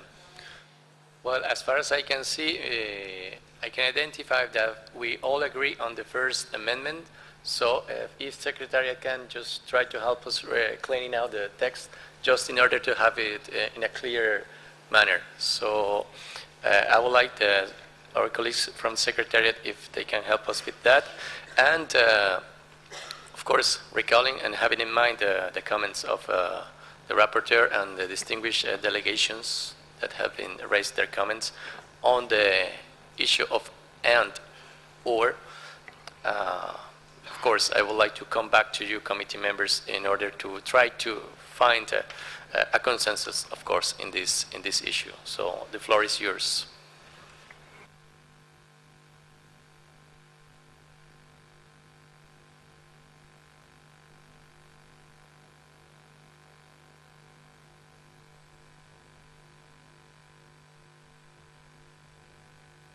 Colombia tiene la palabra.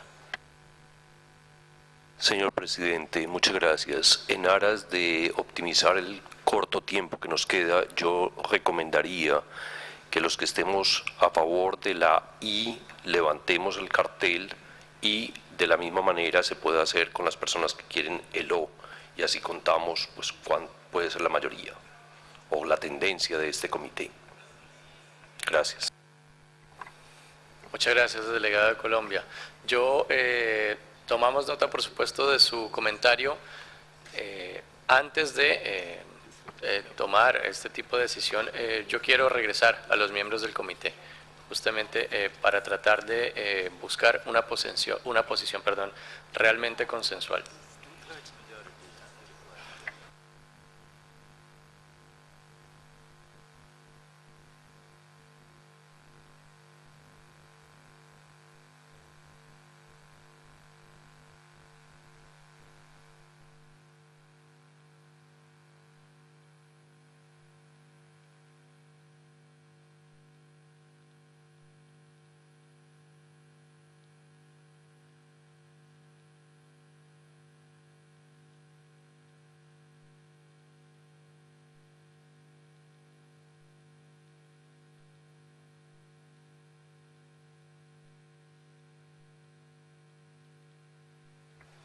I will give the floor to India. Thank you, Chair. I think this committee has agreed on the basic principle that member states should be allowed to speak on their nominations, on their state of conservation reports, whether or not they are members of the committee. The second part of it is difficult for the chair. whether he should give an opportunity, more opportunity, if the committee is confused, as it often has been, should he give it again? May I suggest that we not spend more time on this? We will go with and leave it to the wisdom of the chair. The next chair can take a view on this. The basic principle you have agreed to, the basic principle of allowing state parties to speak on their own nominations. So I would suggest we do that and simply remove the last sentence, which is, let me say, it's not a fit statement to make. Advocacy, the UN Women's Council advocates the cause of women. The environmental whatever advocates the cause. Why is this a bad word? Of course, when member states speak, they will advocate something, otherwise why are they speaking? So may I suggest we take off the last sentence and go with the German suggestion, which is keep the and try it out, but leave it to the wisdom of the chair, as we always do. Thank you, Chair.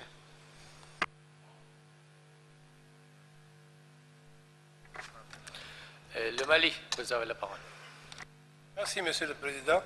Monsieur le Président, suite aux explications données par la France et à ses inquiétudes, parce qu'en maintenant ça risque de changer une autre partie du règlement, nous rejoignons la position de la France. Merci.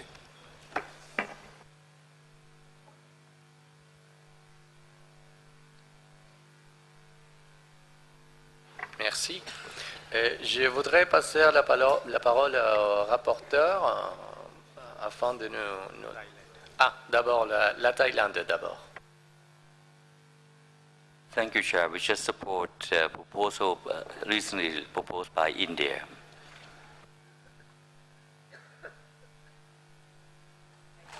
Thank you. Le Sénégal, vous avez la parole. Merci, Monsieur le Président. C'est pour appuyer l'Inde sur la base de ce que nous avons dit tantôt. On n'est pas là pour dire oui ou non.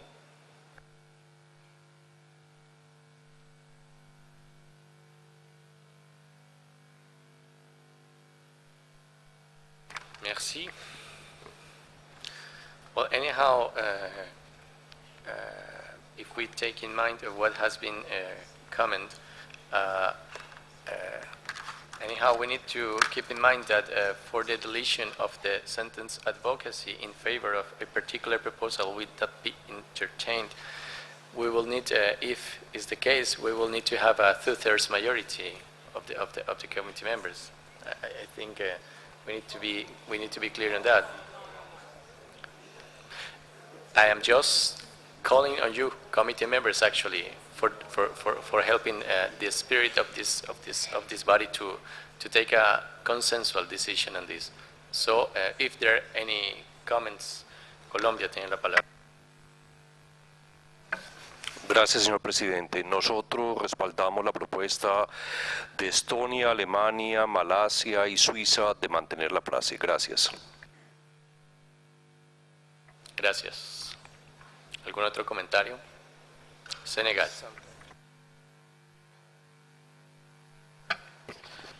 Merci, Monsieur le Président. C'était juste pour avoir un éclaircissement par rapport à la dernière proposition que vous avez faite lorsque vous avez dit qu'il fallait une majorité de 2/3 pour renverser, pour enlever advocacy.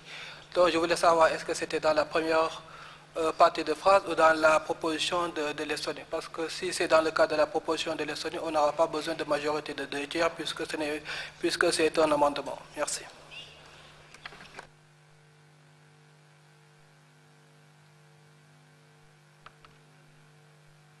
Merci, monsieur. Je donne la parole à l'Afrique du Sud. Thank you, Mr. Chairperson. No, I think we've had a good discussion on this. We would be inclined to go along with what the Ambassador of India suggested. We recognize the importance for some delegations of having the word "and." We're not adverse to compromising. I also think he has provided us with an elegant way forward in terms of trying to find consensus. Seeing that it's so important for delegations to have the word "and," the South African delegation could go along with that. Obviously, it would be helpful to see the same kind of sense of compromise from the other side when it comes to the whole issue of advocacy. Thank you.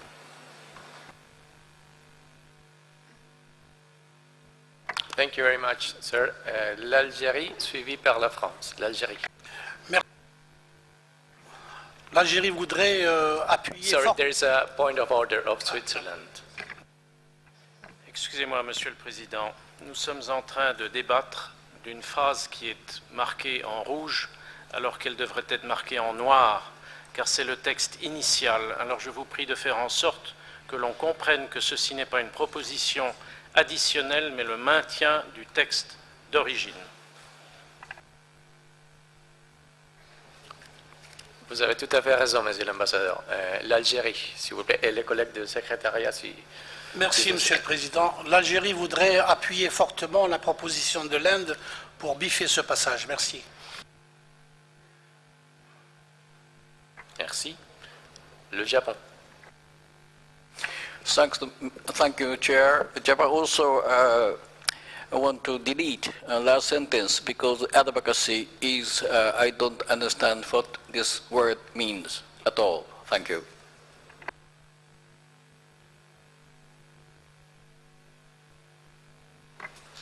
Merci. Les Émirats arabes unis. Excusez-moi, Monsieur des Émirats arabes unis, excusez-moi, j'avais annoncé d'abord la France, excusez-moi, c'est ma faute. Donc la France, et vous allez après. Merci, Monsieur le Président. Nous aurions voulu avoir quelques précisions concernant la majorité des 2/3, puisque il semble que ça ne s'applique pas. L'article 51 sur la modification du règlement intérieur dit bien que les modifications peuvent être prises en séance plénière à la majorité des 2/3, présents et votants, sous réserve que la modification proposée figure à l'ordre du jour de la session. Doit-on, conformément aux articles 9 et 10, doit-on toujours appliquer la règle des 2/3 ou doit-on prendre, par rapport aux articles 9 et 10, les adoptions des points à l'ordre du jour? I turn to the legal advisor in order to clarify this question, please.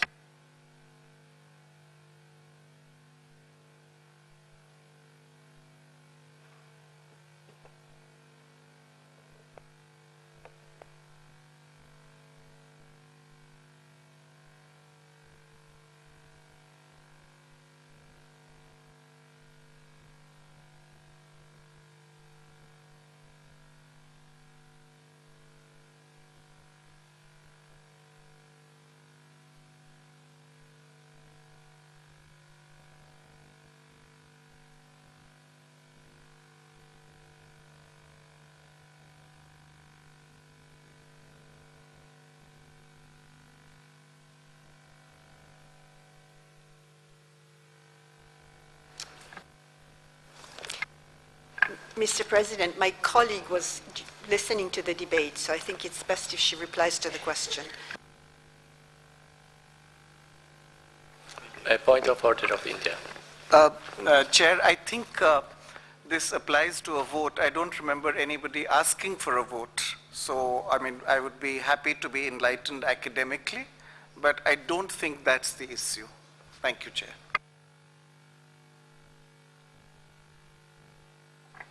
Legal advisor, please. Thank you, Mr. Chairman.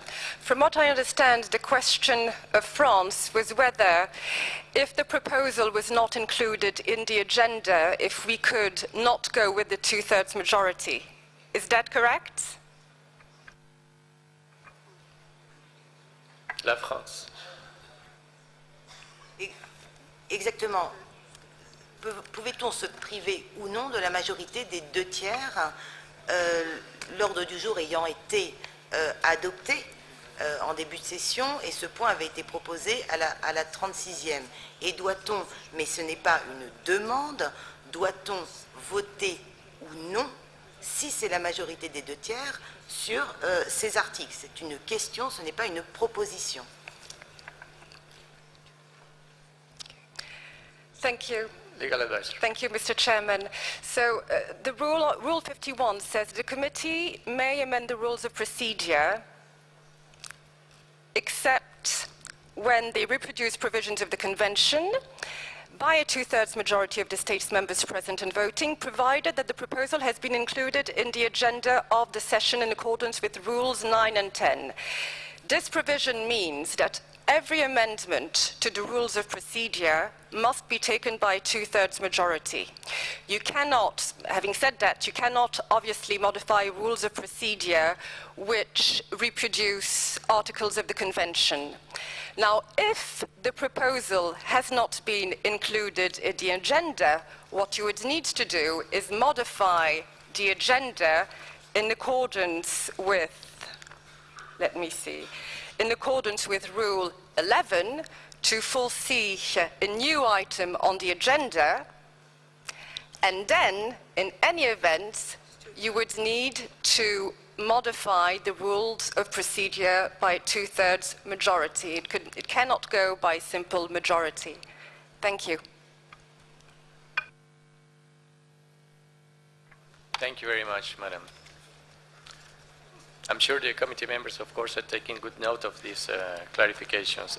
I give the floor to the les Émirats Arabes Unis. شكرا السيد الرئيس.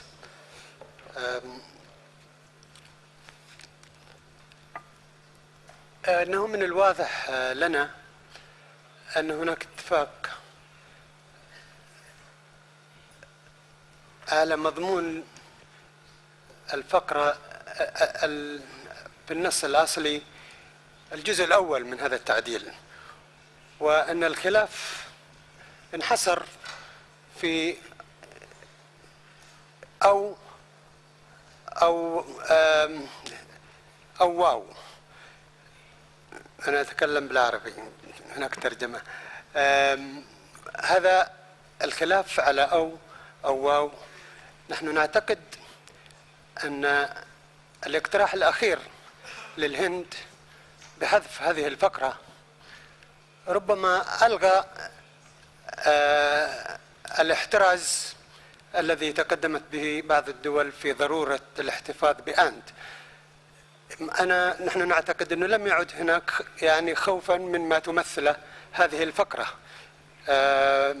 هذا من ناحية، لذلك نحن نؤيد التعديل الهندي الأخير. أما الفقرة الأخيرة،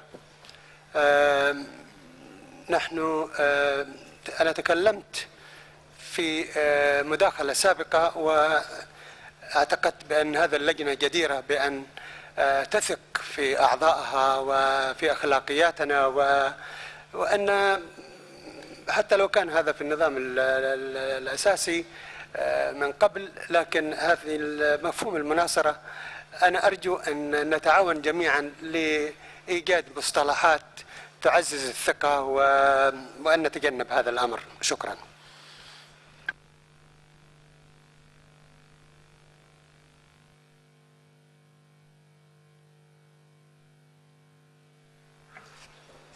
Merci, monsieur. Je donne la parole au Mali. Merci, Monsieur le Président. Monsieur le Président, je voudrais un peu recadrer les débats. Je pense que pour ce qui est du et et du ou, on s'est entendu. À partir du moment où nous avons compris qu'en maintenant le et, ça apporte des changements à des articles antérieurs au 22, nous avons dit que nous nous ralignons à la position de la France. Ça, c'est clair. Donc, pour nous, ce point est réglé. Maintenant, quel est le problème? De quoi s'agit-il? Selon ma compréhension, il y a un paragraphe qui a été proposé et qui a été, si vous voulez, approuvé par beaucoup d'États partis. Mais même les autres États partis qui sont venus après, la France, l'Allemagne, le Mali, la Suisse, sont venus seulement apporter des précisions. C'est un peu pour recadrer. Donc moi, je ne vois vraiment pas le problème. Le seul endroit où il peut avoir le problème, c'est peut-être à la fin où on parle de plaidoyer. C'est à ce niveau qu'il doit avoir le problème. Sinon, le paragraphe qui a été proposé par l'Inde a été accepté. Il y a un consensus autour de ça. Les pays qui sont venus après, la France, l'Allemagne, la Malaisie, etc., n'ont fait que préciser dans quel cadre ça doit se passer. Donc, il n'y a vraiment pas il y a eu un consensus autour de ce paragraphe-là. Le nœud du problème maintenant, C'est cette notion de plaidoyer-là qui est venue compliquer les choses. Vraiment.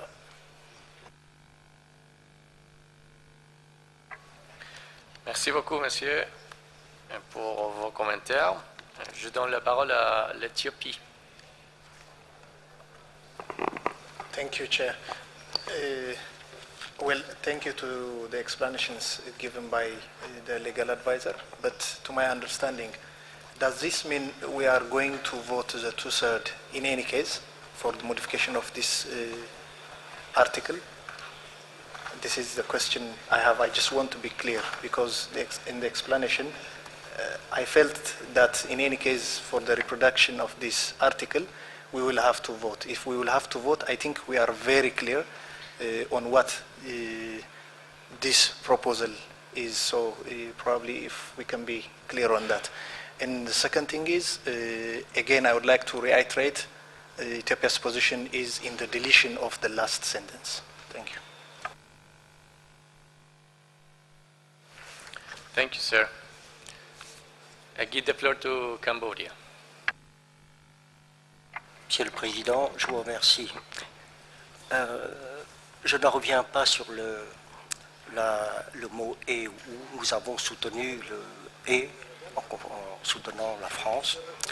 Mais ce qui nous gêne un petit peu dans cet amendement, c'est que nous avons toujours tenu notre conduite et notre attitude face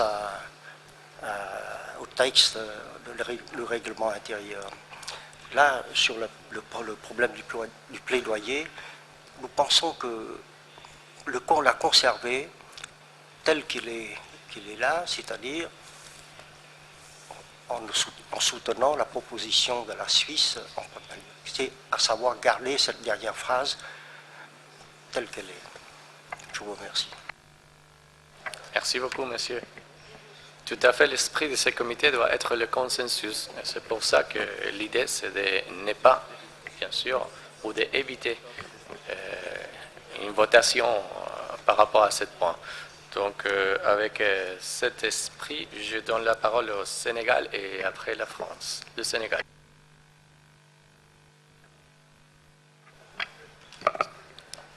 Merci, Monsieur le Président. Nous souhaiterions avoir une précision par rapport à ce que le Conseil juridique a dit dernièrement, par rapport à la possibilité de ne pas avoir de vote sur une proposition d'amendement, de modification du règlement intérieur si cette modification n'avait pas été inscrite à l'ordre du jour de la session.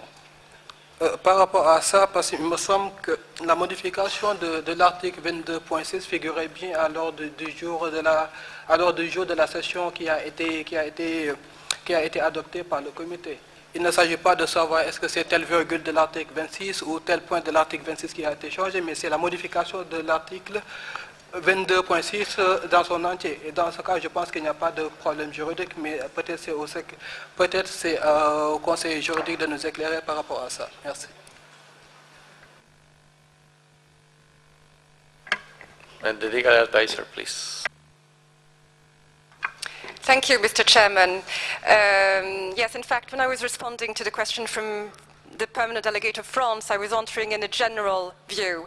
But here, you are right. Rule 22.6 is on item 11, so there is a proposal for amendment.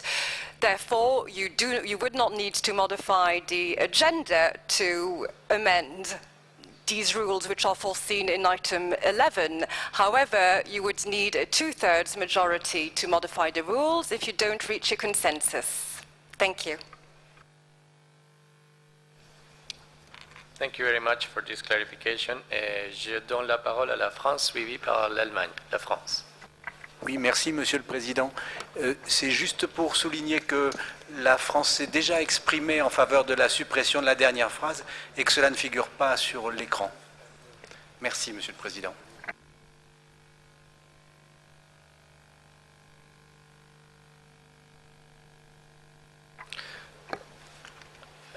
L'Allemagne, vous avez la parole. Thank you, Mr. President. I would like to make a practical proposal. I can I understand that there is a consensus emerging to keep the little word "and" as it is written in the present rule of procedure. In order to go on, and there's still, let's say, there's still a dissent about the last sentence. Maybe, this is my proposal, we leave it at this point, go to the next paragraph and see and study the Indian amendment of the subsequent paragraph and have a look where we, to what solution we may come there, and in the end, then maybe we come back and decide about this last sentence. So we keep, let's say we note that the "and" will be kept, leave the last phrase for the time being, and go to the next paragraph, also in order to save time and to see whether we can come to a solution here on consensus basis. Thank you. Thank you very much, Mr. Ambassador, for your proposal. Now I give the floor to Malaysia, followed by Algeria, and then we try to discuss about the process to follow. So Malaysia. Thank you, Chair, once again. After listening to the distinguished delegate from Mali and his clarification, Malaysia would like to support the proposal by India, Algeria, to delete the last part of the sentence. Thank you, sir. Thank you. Algeria, followed by Russian Federation, Algeria. Merci, Monsieur le Président. Donc l'Algérie souscrit donc à l'option de la conjonction et. Maintenant, pour ce qui est de la dernière phrase, nous pensons que dans la contexture du texte, le mot plaidoyer nous fait plutôt penser à une terminologie judiciaire. Cela nous fait penser à une sorte de tribunal où le juge, en l'occurrence le président, donne la parole à l'accusé ou prévenu pour ne répondre qu'à un seul chef d'inculpation. Donc ce mot, de notre point de vue, doit être radié du thésaurus de ce texte. Les États partis sont des États souverains. Merci. Merci, monsieur. Je vous prie, bien sûr, aux intervenants qui vont suivre, bien sûr, de prendre ou de tenir compte de la proposition de l'Allemagne ainsi que des commentaires de l'Afrique du Sud qui a été annoncé tout à l'heure. Donc, tenant compte de ça, je donne la parole à la Fédération de Russie. Спасибо, господин председатель. Я, насколько помню, когда только мы начали обсуждать этот параграф, вначале мы убрали то, что было в квадратных скобках, и потом получили, мне кажется, могу квалифицировать только как поправку со стороны Эстонии, вот это последнее предложение, которое ставит нас сейчас в тупик. Вот то, что мы вычеркнули в самом начале нашего обсуждения, и то, что мы обсуждаем сейчас, это практически одно и то же. Я просто из элементарного чувства логики и последовательности мы готовы присоединиться по последнему предложению к исключению последней фразы и вместе с тем согласны на предлог «и».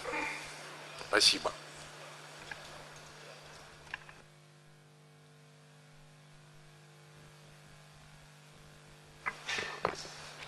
Thank you, sir.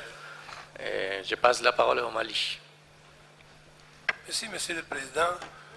Suivant notre propos, le Mali est pour la suppression du dernier paragraphe, le plaidoyer. La dernière phrase, voilà. Merci. La Serbie. Thank you, Mr. Chair. As previous speakers, I would like to support those who proposed word and also to delete the last sentence. Thank you.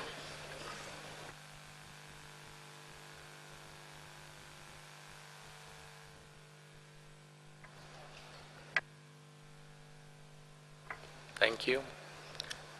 Le Qatar. شكرا سيدي الرئيس. وقطر أيضا تقترح كما اقترحت الهند وباقي الدول حذف الجملة الأخيرة.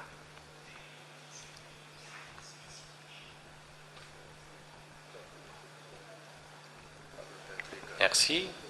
L'Afrique du Sud. Thank you, Chairperson. And we just want to express our appreciation to the delegation of Germany. I think they made a good proposal. You can add our name to deleting the last sentence, but I think Germany had a good idea. These two rules are, to a certain extent, speak to each other. And it's good that we maybe look at the other one as well. Like I said, we would be comfortable with accepting the word "and". Thank you. Thank you very much, sir. Iraq, and the last speaker is Mexico. Iraq. شكرا سيدي الرئيس. سبق أن أيدنا الإبقاء على كلمة هو and ونضيف تأييدنا على رفع كلمة المناصرة. شكرا لك.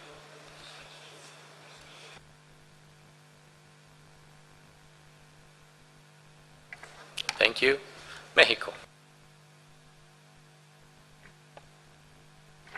Gracias, señor presidente. Nosotros también apoyamos que se quede la palabra y eliminar la última frase. Muchas gracias. I would like to give the floor to the rapporteur in order to read out the document, please. Merci, Monsieur le Président. On a déjà une situation plus claire. Je vous lis le paragraphe tel qu'amendé par l'Inde.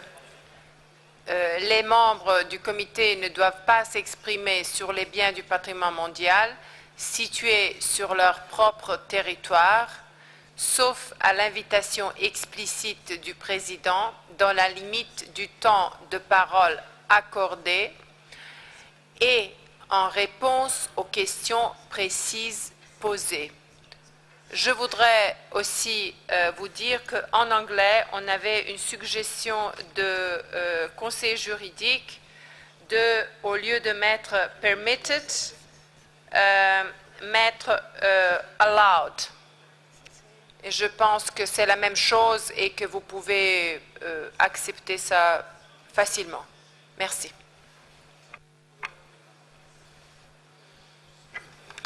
Thank you very much, Madam Rapporteur.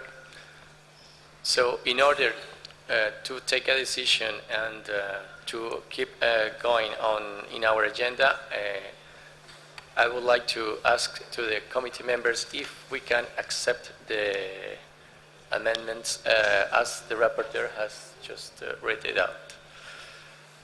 Do we have an agreement on that? If is the case, may I assume we have a consensus? So I would like to thank you and congratulate the committee for getting this consensus. So now we can move to the next paragraph, please. Merci.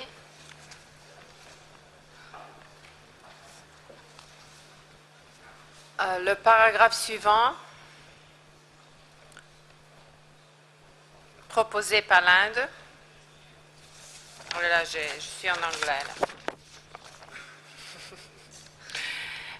Les représentants, donc si vous voulez, on a gardé le texte proposé par le secrétariat, en fait l'original, dans les crochets, mais bon, ça, on va le biffer, s'il vous plaît.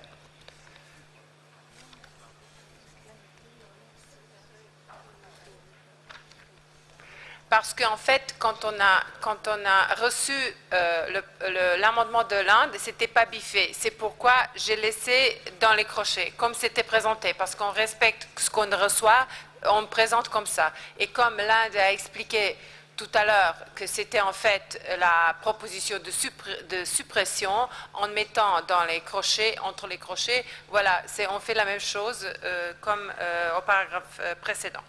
Les représentants d'un État partie, membres ou non du comité, seront invités par le président à exprimer leur point de vue une fois que les organisations consultatives ont présenté leur évaluation du bien proposé par cet État, un rapport sur l'état de conservation d'un bien situé sur son territoire ou pour appuyer l'approbation d'une demande d'assistance soumise par cet État.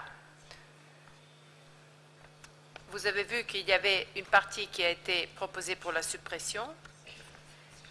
Et ensuite, une fois ce temps de parole accordé, l'État partie pourra se voir accorder la permission de fournir des informations, on a proposé ici exclusivement, des informations en réponse aux questions qui leur sont posées. Cette disposition s'applique également aux autres observateurs mentionnés à l'article 8. Merci, Monsieur le Président.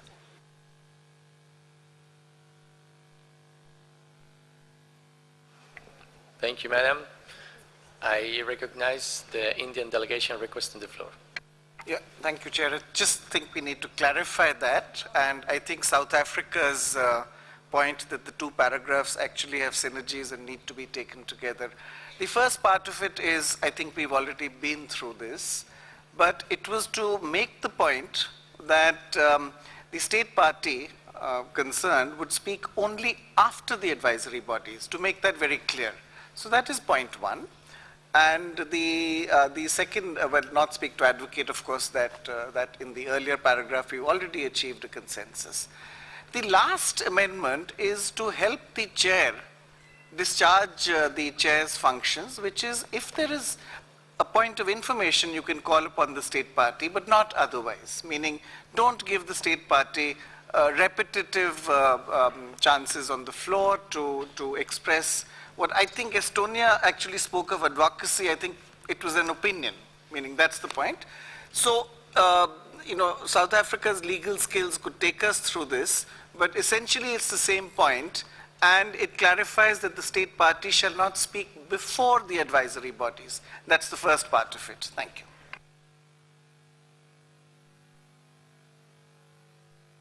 Thank you very much, Mr. Ambassador.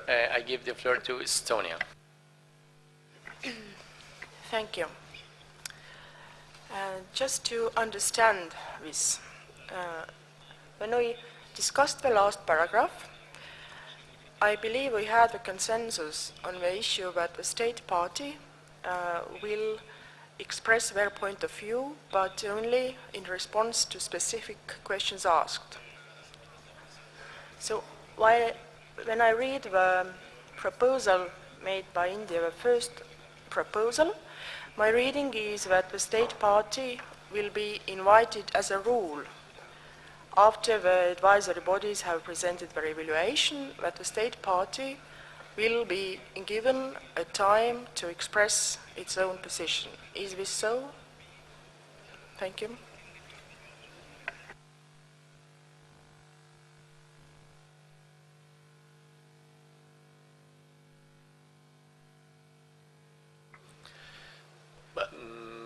May I assume this is a question directly addressed to India, so please. No, it is not that the state party chair would speak. If you're invited to a dinner, you may or may not go. So, I mean, the point was that the state party would be given an opportunity to speak, but only after the advisory bodies. I mean, that's the operative part of this. It is not a question of whether they would speak or not speak. Thank you, Chair. Thank you very much, Ambassador, for your clarifications. So, I see the United Arab Emirates. You have the floor. شكرا سيد الرئيس. إضافة إلى ما قاله سعادة سفير الهند، نحن أيضا في الإمارات نفهم أننا نحاول أن نغير عادة غير مستحبة في أن تلجأ دولة إلى أن تطلب الحديث لدولة أخرى. هذا أيضا جزء من الهدف من التغيير، أنه جزء من الاحترام للدولة العضو أن تدعى عند الضرورة من قبل الرئيس للإجابة على أسئلة معينة من حقها أن توضح وجهة نظرها. فهو أيضا تعديل لسلوك ملتوي يمارس في الماضي، أن تطلب دولة من الدولة الطرف أن يعطى لها فرصة للحديث. نحن الآن نحترمها ونقر بأنه ممكن أن تأخذ الحديث عندما يكون ضروريا.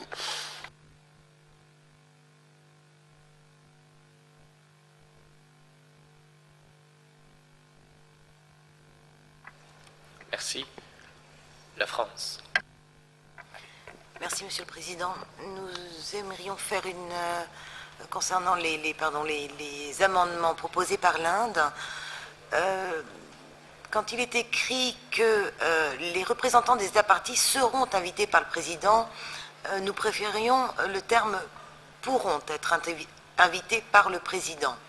En effet, il semble que les débats pourraient être allongés parfois inutilement, en particulier lorsqu'il y aurait des évaluations positives, des organisations consultatives, et on a bien vu que parfois le temps manque durant ces sessions du comité. Une autre remarque serait, il est un petit peu difficile, surtout pour des modifications de règlement intérieur comme ça, de voir les articles un par un sans les voir en totalité, car on est toujours sous l'article 22, et il y a souvent des corrélations entre les articles, et nous n'avons pas le texte des amendements, ou tout au moins pas à l'écran, pour voir un petit peu l'enchaînement et voir quelle serait la logique des modifications. Merci, Monsieur le Président. Merci beaucoup. Oui, bien sûr, on prend note de vos commentaires. Les collègues de secrétariat, ils ont pris note. Je passe la parole à le rapporteur, s'il vous plaît. Merci, Monsieur le Président, de m'avoir donné la parole. Je voudrais juste expliquer que ce n'est pas possible pour nous de vous afficher l'original, parce que si on affiche plus qu'un paragraphe, on ne pourrait pas travailler, parce que on ne pourra pas voir.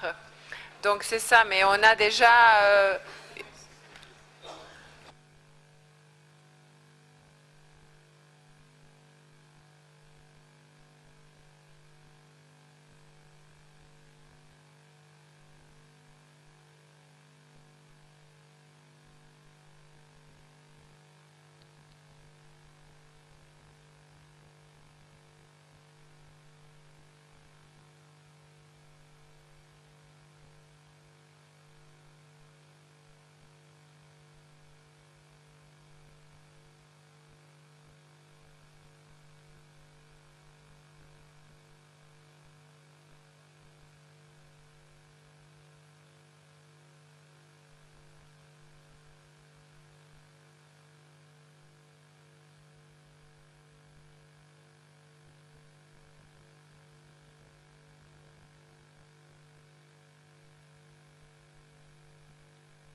Nous vous proposons de vous donner une copie, si vous voulez, des règlements intérieurs, si ça pourrait...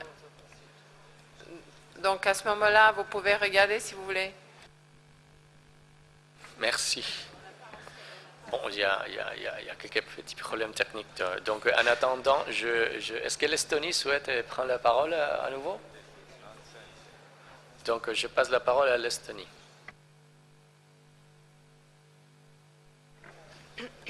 Thank you. And thank you also to India for explaining the meaning of a paragraph and the proposals made. We have to say that we are not comfortable with this proposal because we believe that we reached an agreement during discussion on the last paragraph, and the agreement was that the state party is given the floor to answer any specific questions that the committee might have. And it is also in our rules of procedure, it's point 22.5, that the questions of the committee members will be put to the state party at the end of the debate. So I think that the problem I think that the advisory bodies anyway explain their position as they present the item, so it is that the committee will not have the debate at this point. So there is no need to emphasize that the state party will speak after the advisory bodies. So for this reason, we stand for the original draft of this paragraph, and if it makes it too more comfortable for India and others, we would be okay with deleting the very first sentence, because it is the reason behind it, the reason behind the paragraph, but I think it's also self-evident. Thank you.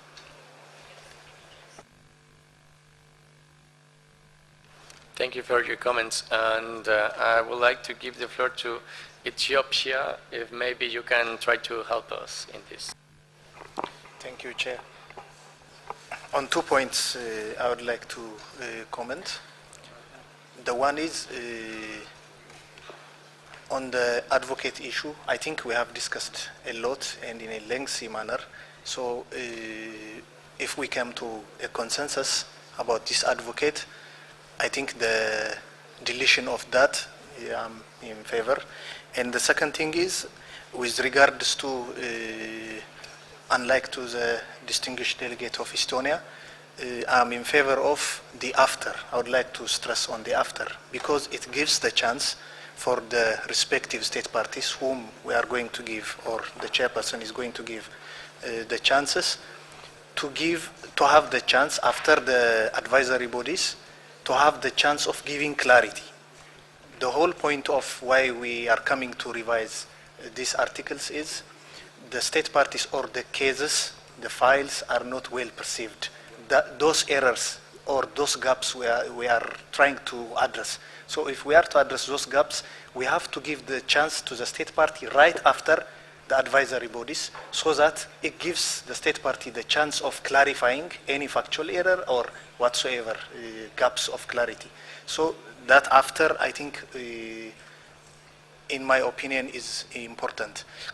So with these ideas, I think Ethiopia is in favor of the proposition by India, and if only we endorse this proposition of India, our spirit of discussion in the first article would be practical enough. Thank you.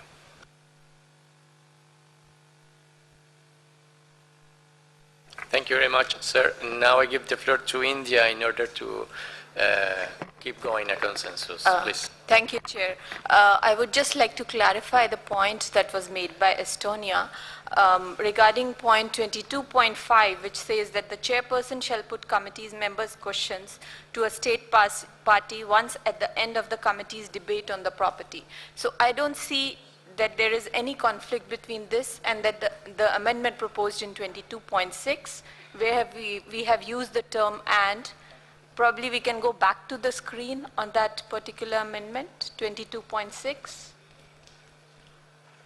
So what it reads is that you have committee members shall not speak to the World Heritage properties in their own territories, except at the explicit invitation of the chairperson within the allowed time. So that is within the allowed time when they are speaking after the advisory bodies and in response to any questions.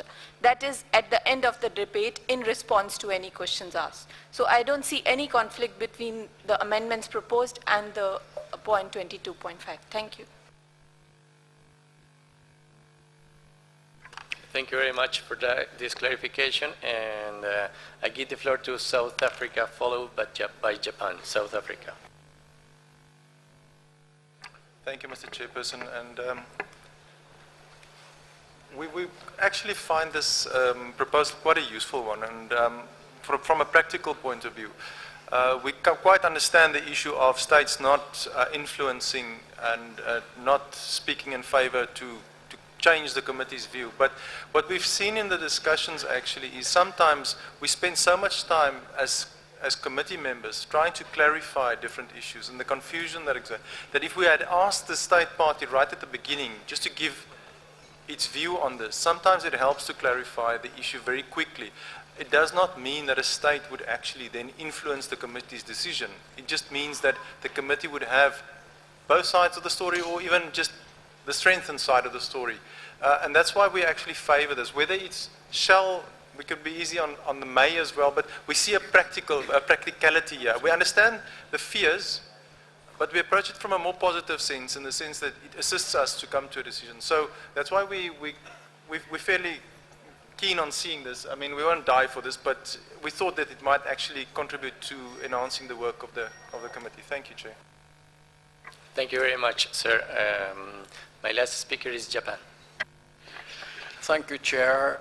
Japan would like to keep shall instead of may, because may, I'm afraid May is very weak, in the sense state party should be right to express their opinion, this is shall should be better.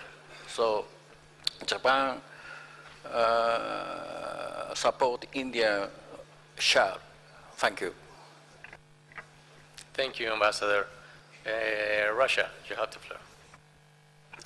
Да, мы полностью поддерживаем то, что сейчас сказано было делегацией Японии, потому что Мэй отдает фактически на откуп председателя, так сказать, решение вопроса, давать слово или не давать. Мы за shall. Это первое. И второе, как нам кажется, все предложения Индии по пункту 22.6 и 22.7, они пронизаны единой логикой. И упрощая процедуру в целом, делая ее прозрачнее и, я бы сказал, демократичнее, позволяют нам правильнее и точнее, так сказать, решать вопросы без особых затрат,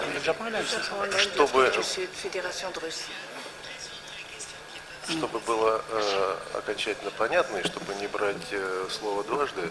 Хочу подчеркнуть, что мы выступаем, поддерживаем как поправку в первой части, так и во второй части пункта 22.7. Я имею в виду вторую часть, там где after this permitted time for the state party, they may, if required, и так далее. Это мы тоже поддерживаем. Спасибо.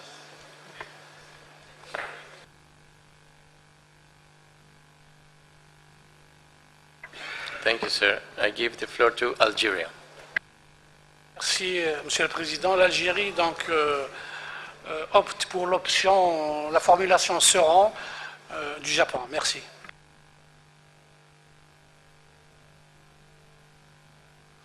Merci. Le Sénégal.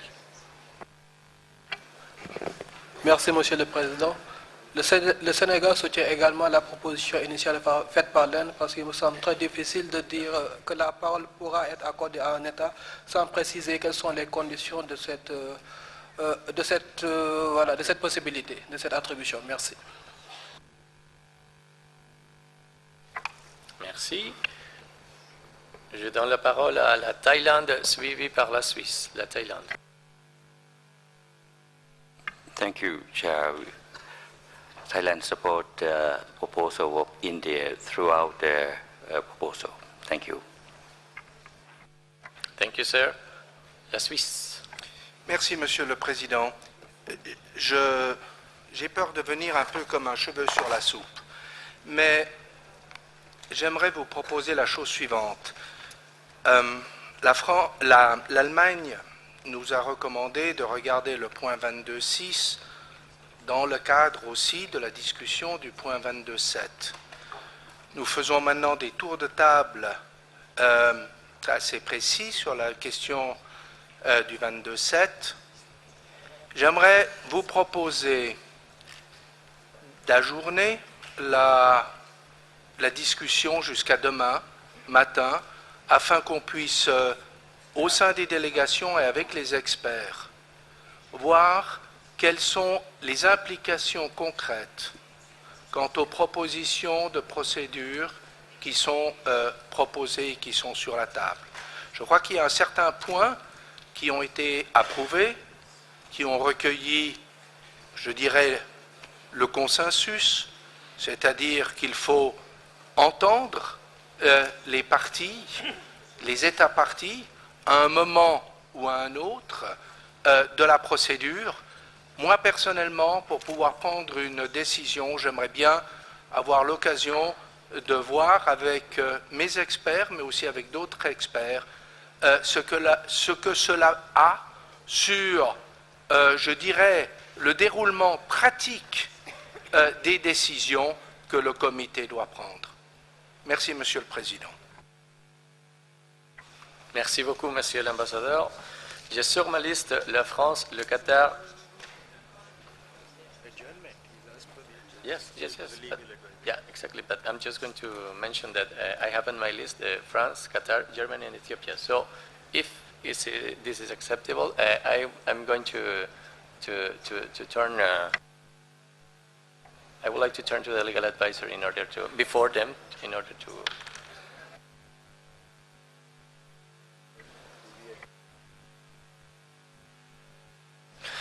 Well, if it is acceptable for France, Qatar, and Germany, and Ethiopia, and of course the other committee members, the proposal that was raised by the distinguished ambassador of Switzerland, I would like to propose that we can adopt or approve for today this proposal. If it is okay, I would like to call on you in order to get a consensus. Point of order of interest.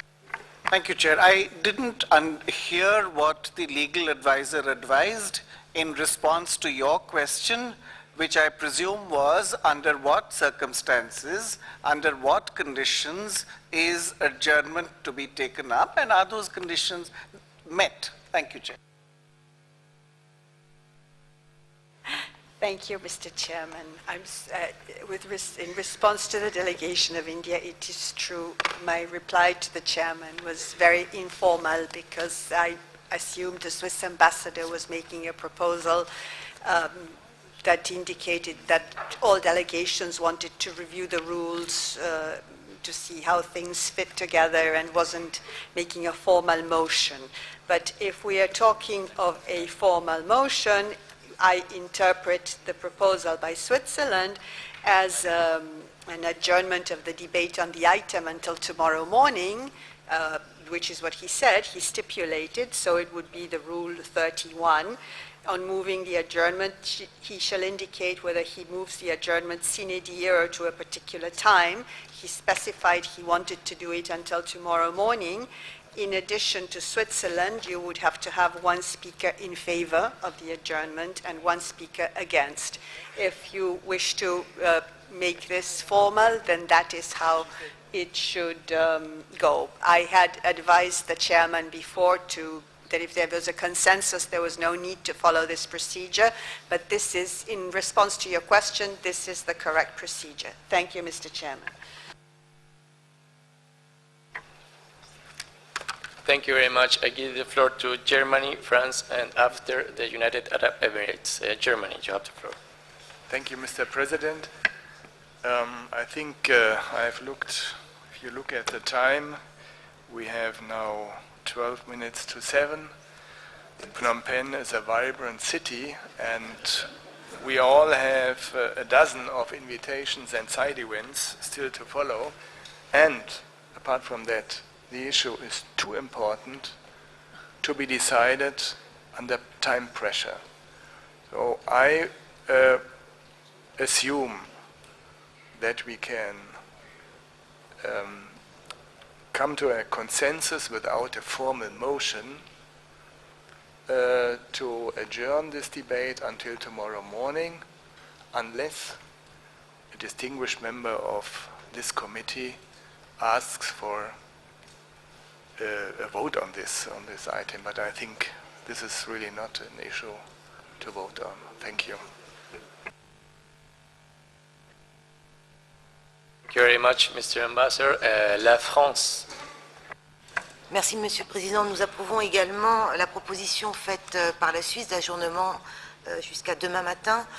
Toutefois, nous souhaiterions, sûrement avant cette heure, avoir le texte, évidemment, des amendements proposés, puisqu'il est difficile de travailler sans avoir la totalité des amendements. Merci.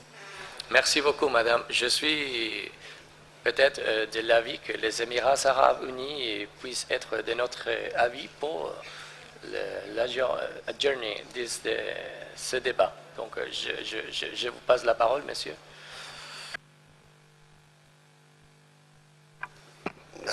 شكرا سيد الرئيس. نحن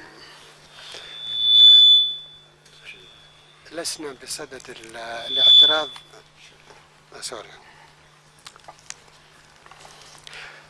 الأمر لا يتعلق بالاعتراض أو عدمه. نحن نفهم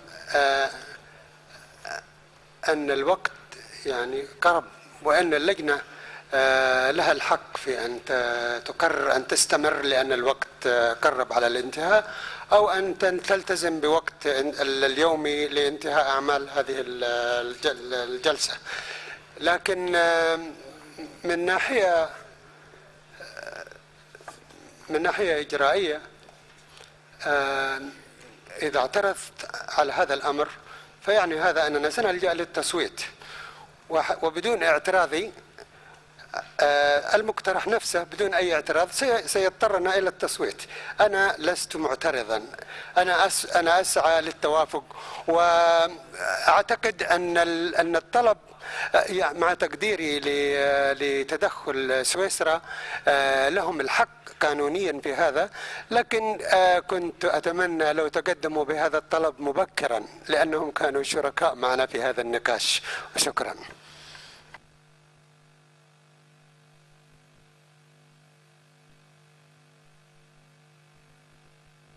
Merci beaucoup, monsieur, pour votre commentaire. Lande, vous avez la parole. Thank you, Chair.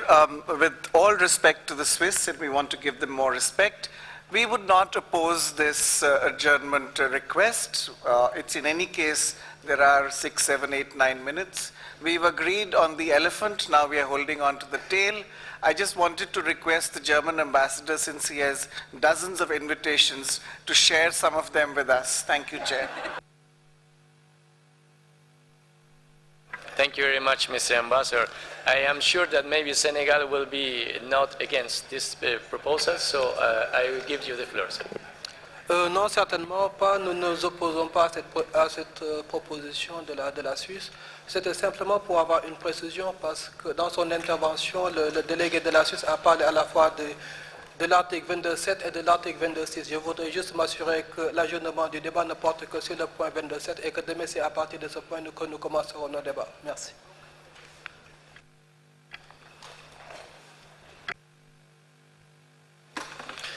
Merci beaucoup, monsieur. Bien sûr. Donc, si c'est l'avis du comité, je vois que c'est le consensus, on peut adjourner ce débat pour demain. Et si vous l'estimez qui est pertinent, peut-être on peut avancer vers le point 12 de notre agenda aujourd'hui. Si c'est le cas et vous estimez que c'est pertinent, on peut continuer au moins jusqu'au point 12.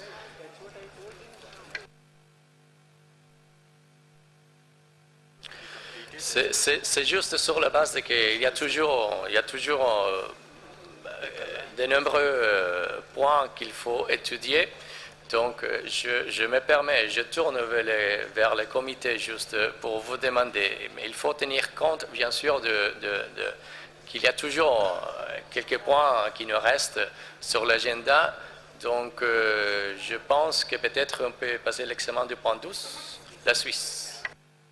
Excusez-moi, Monsieur le Président, de demander la parole, mais je crois que ma demande, qui n'était d'ailleurs pas forcément une demande formelle, était une demande de temps pour pouvoir travailler. Je ne sais plus quelle délégation a proposé que nous ayons le texte écrit. Je crois que c'est très important pour cette consultation des experts et je crois que nous devons tenir compte de l'heure. Il est maintenant 5 minutes avant 7 heures. À 7 heures, on a terminé. Je pense qu'il est temps de rentrer et de revenir demain. Merci, Monsieur le Président. Très bien, merci beaucoup, Monsieur l'Ambassadeur. India, you have the floor. I just want to point out that I entirely agree with the Swiss ambassador, but there are delegations that may want to suggest additional amendments. I presume that there is no bar or disallowal of that, and we will take that tomorrow when it comes. Thank you, Chair. Thank you very much, Mr. Ambassador. So in that case, I may consider that we have finished our discussions for today. So we will resume tomorrow morning. Thank you very much.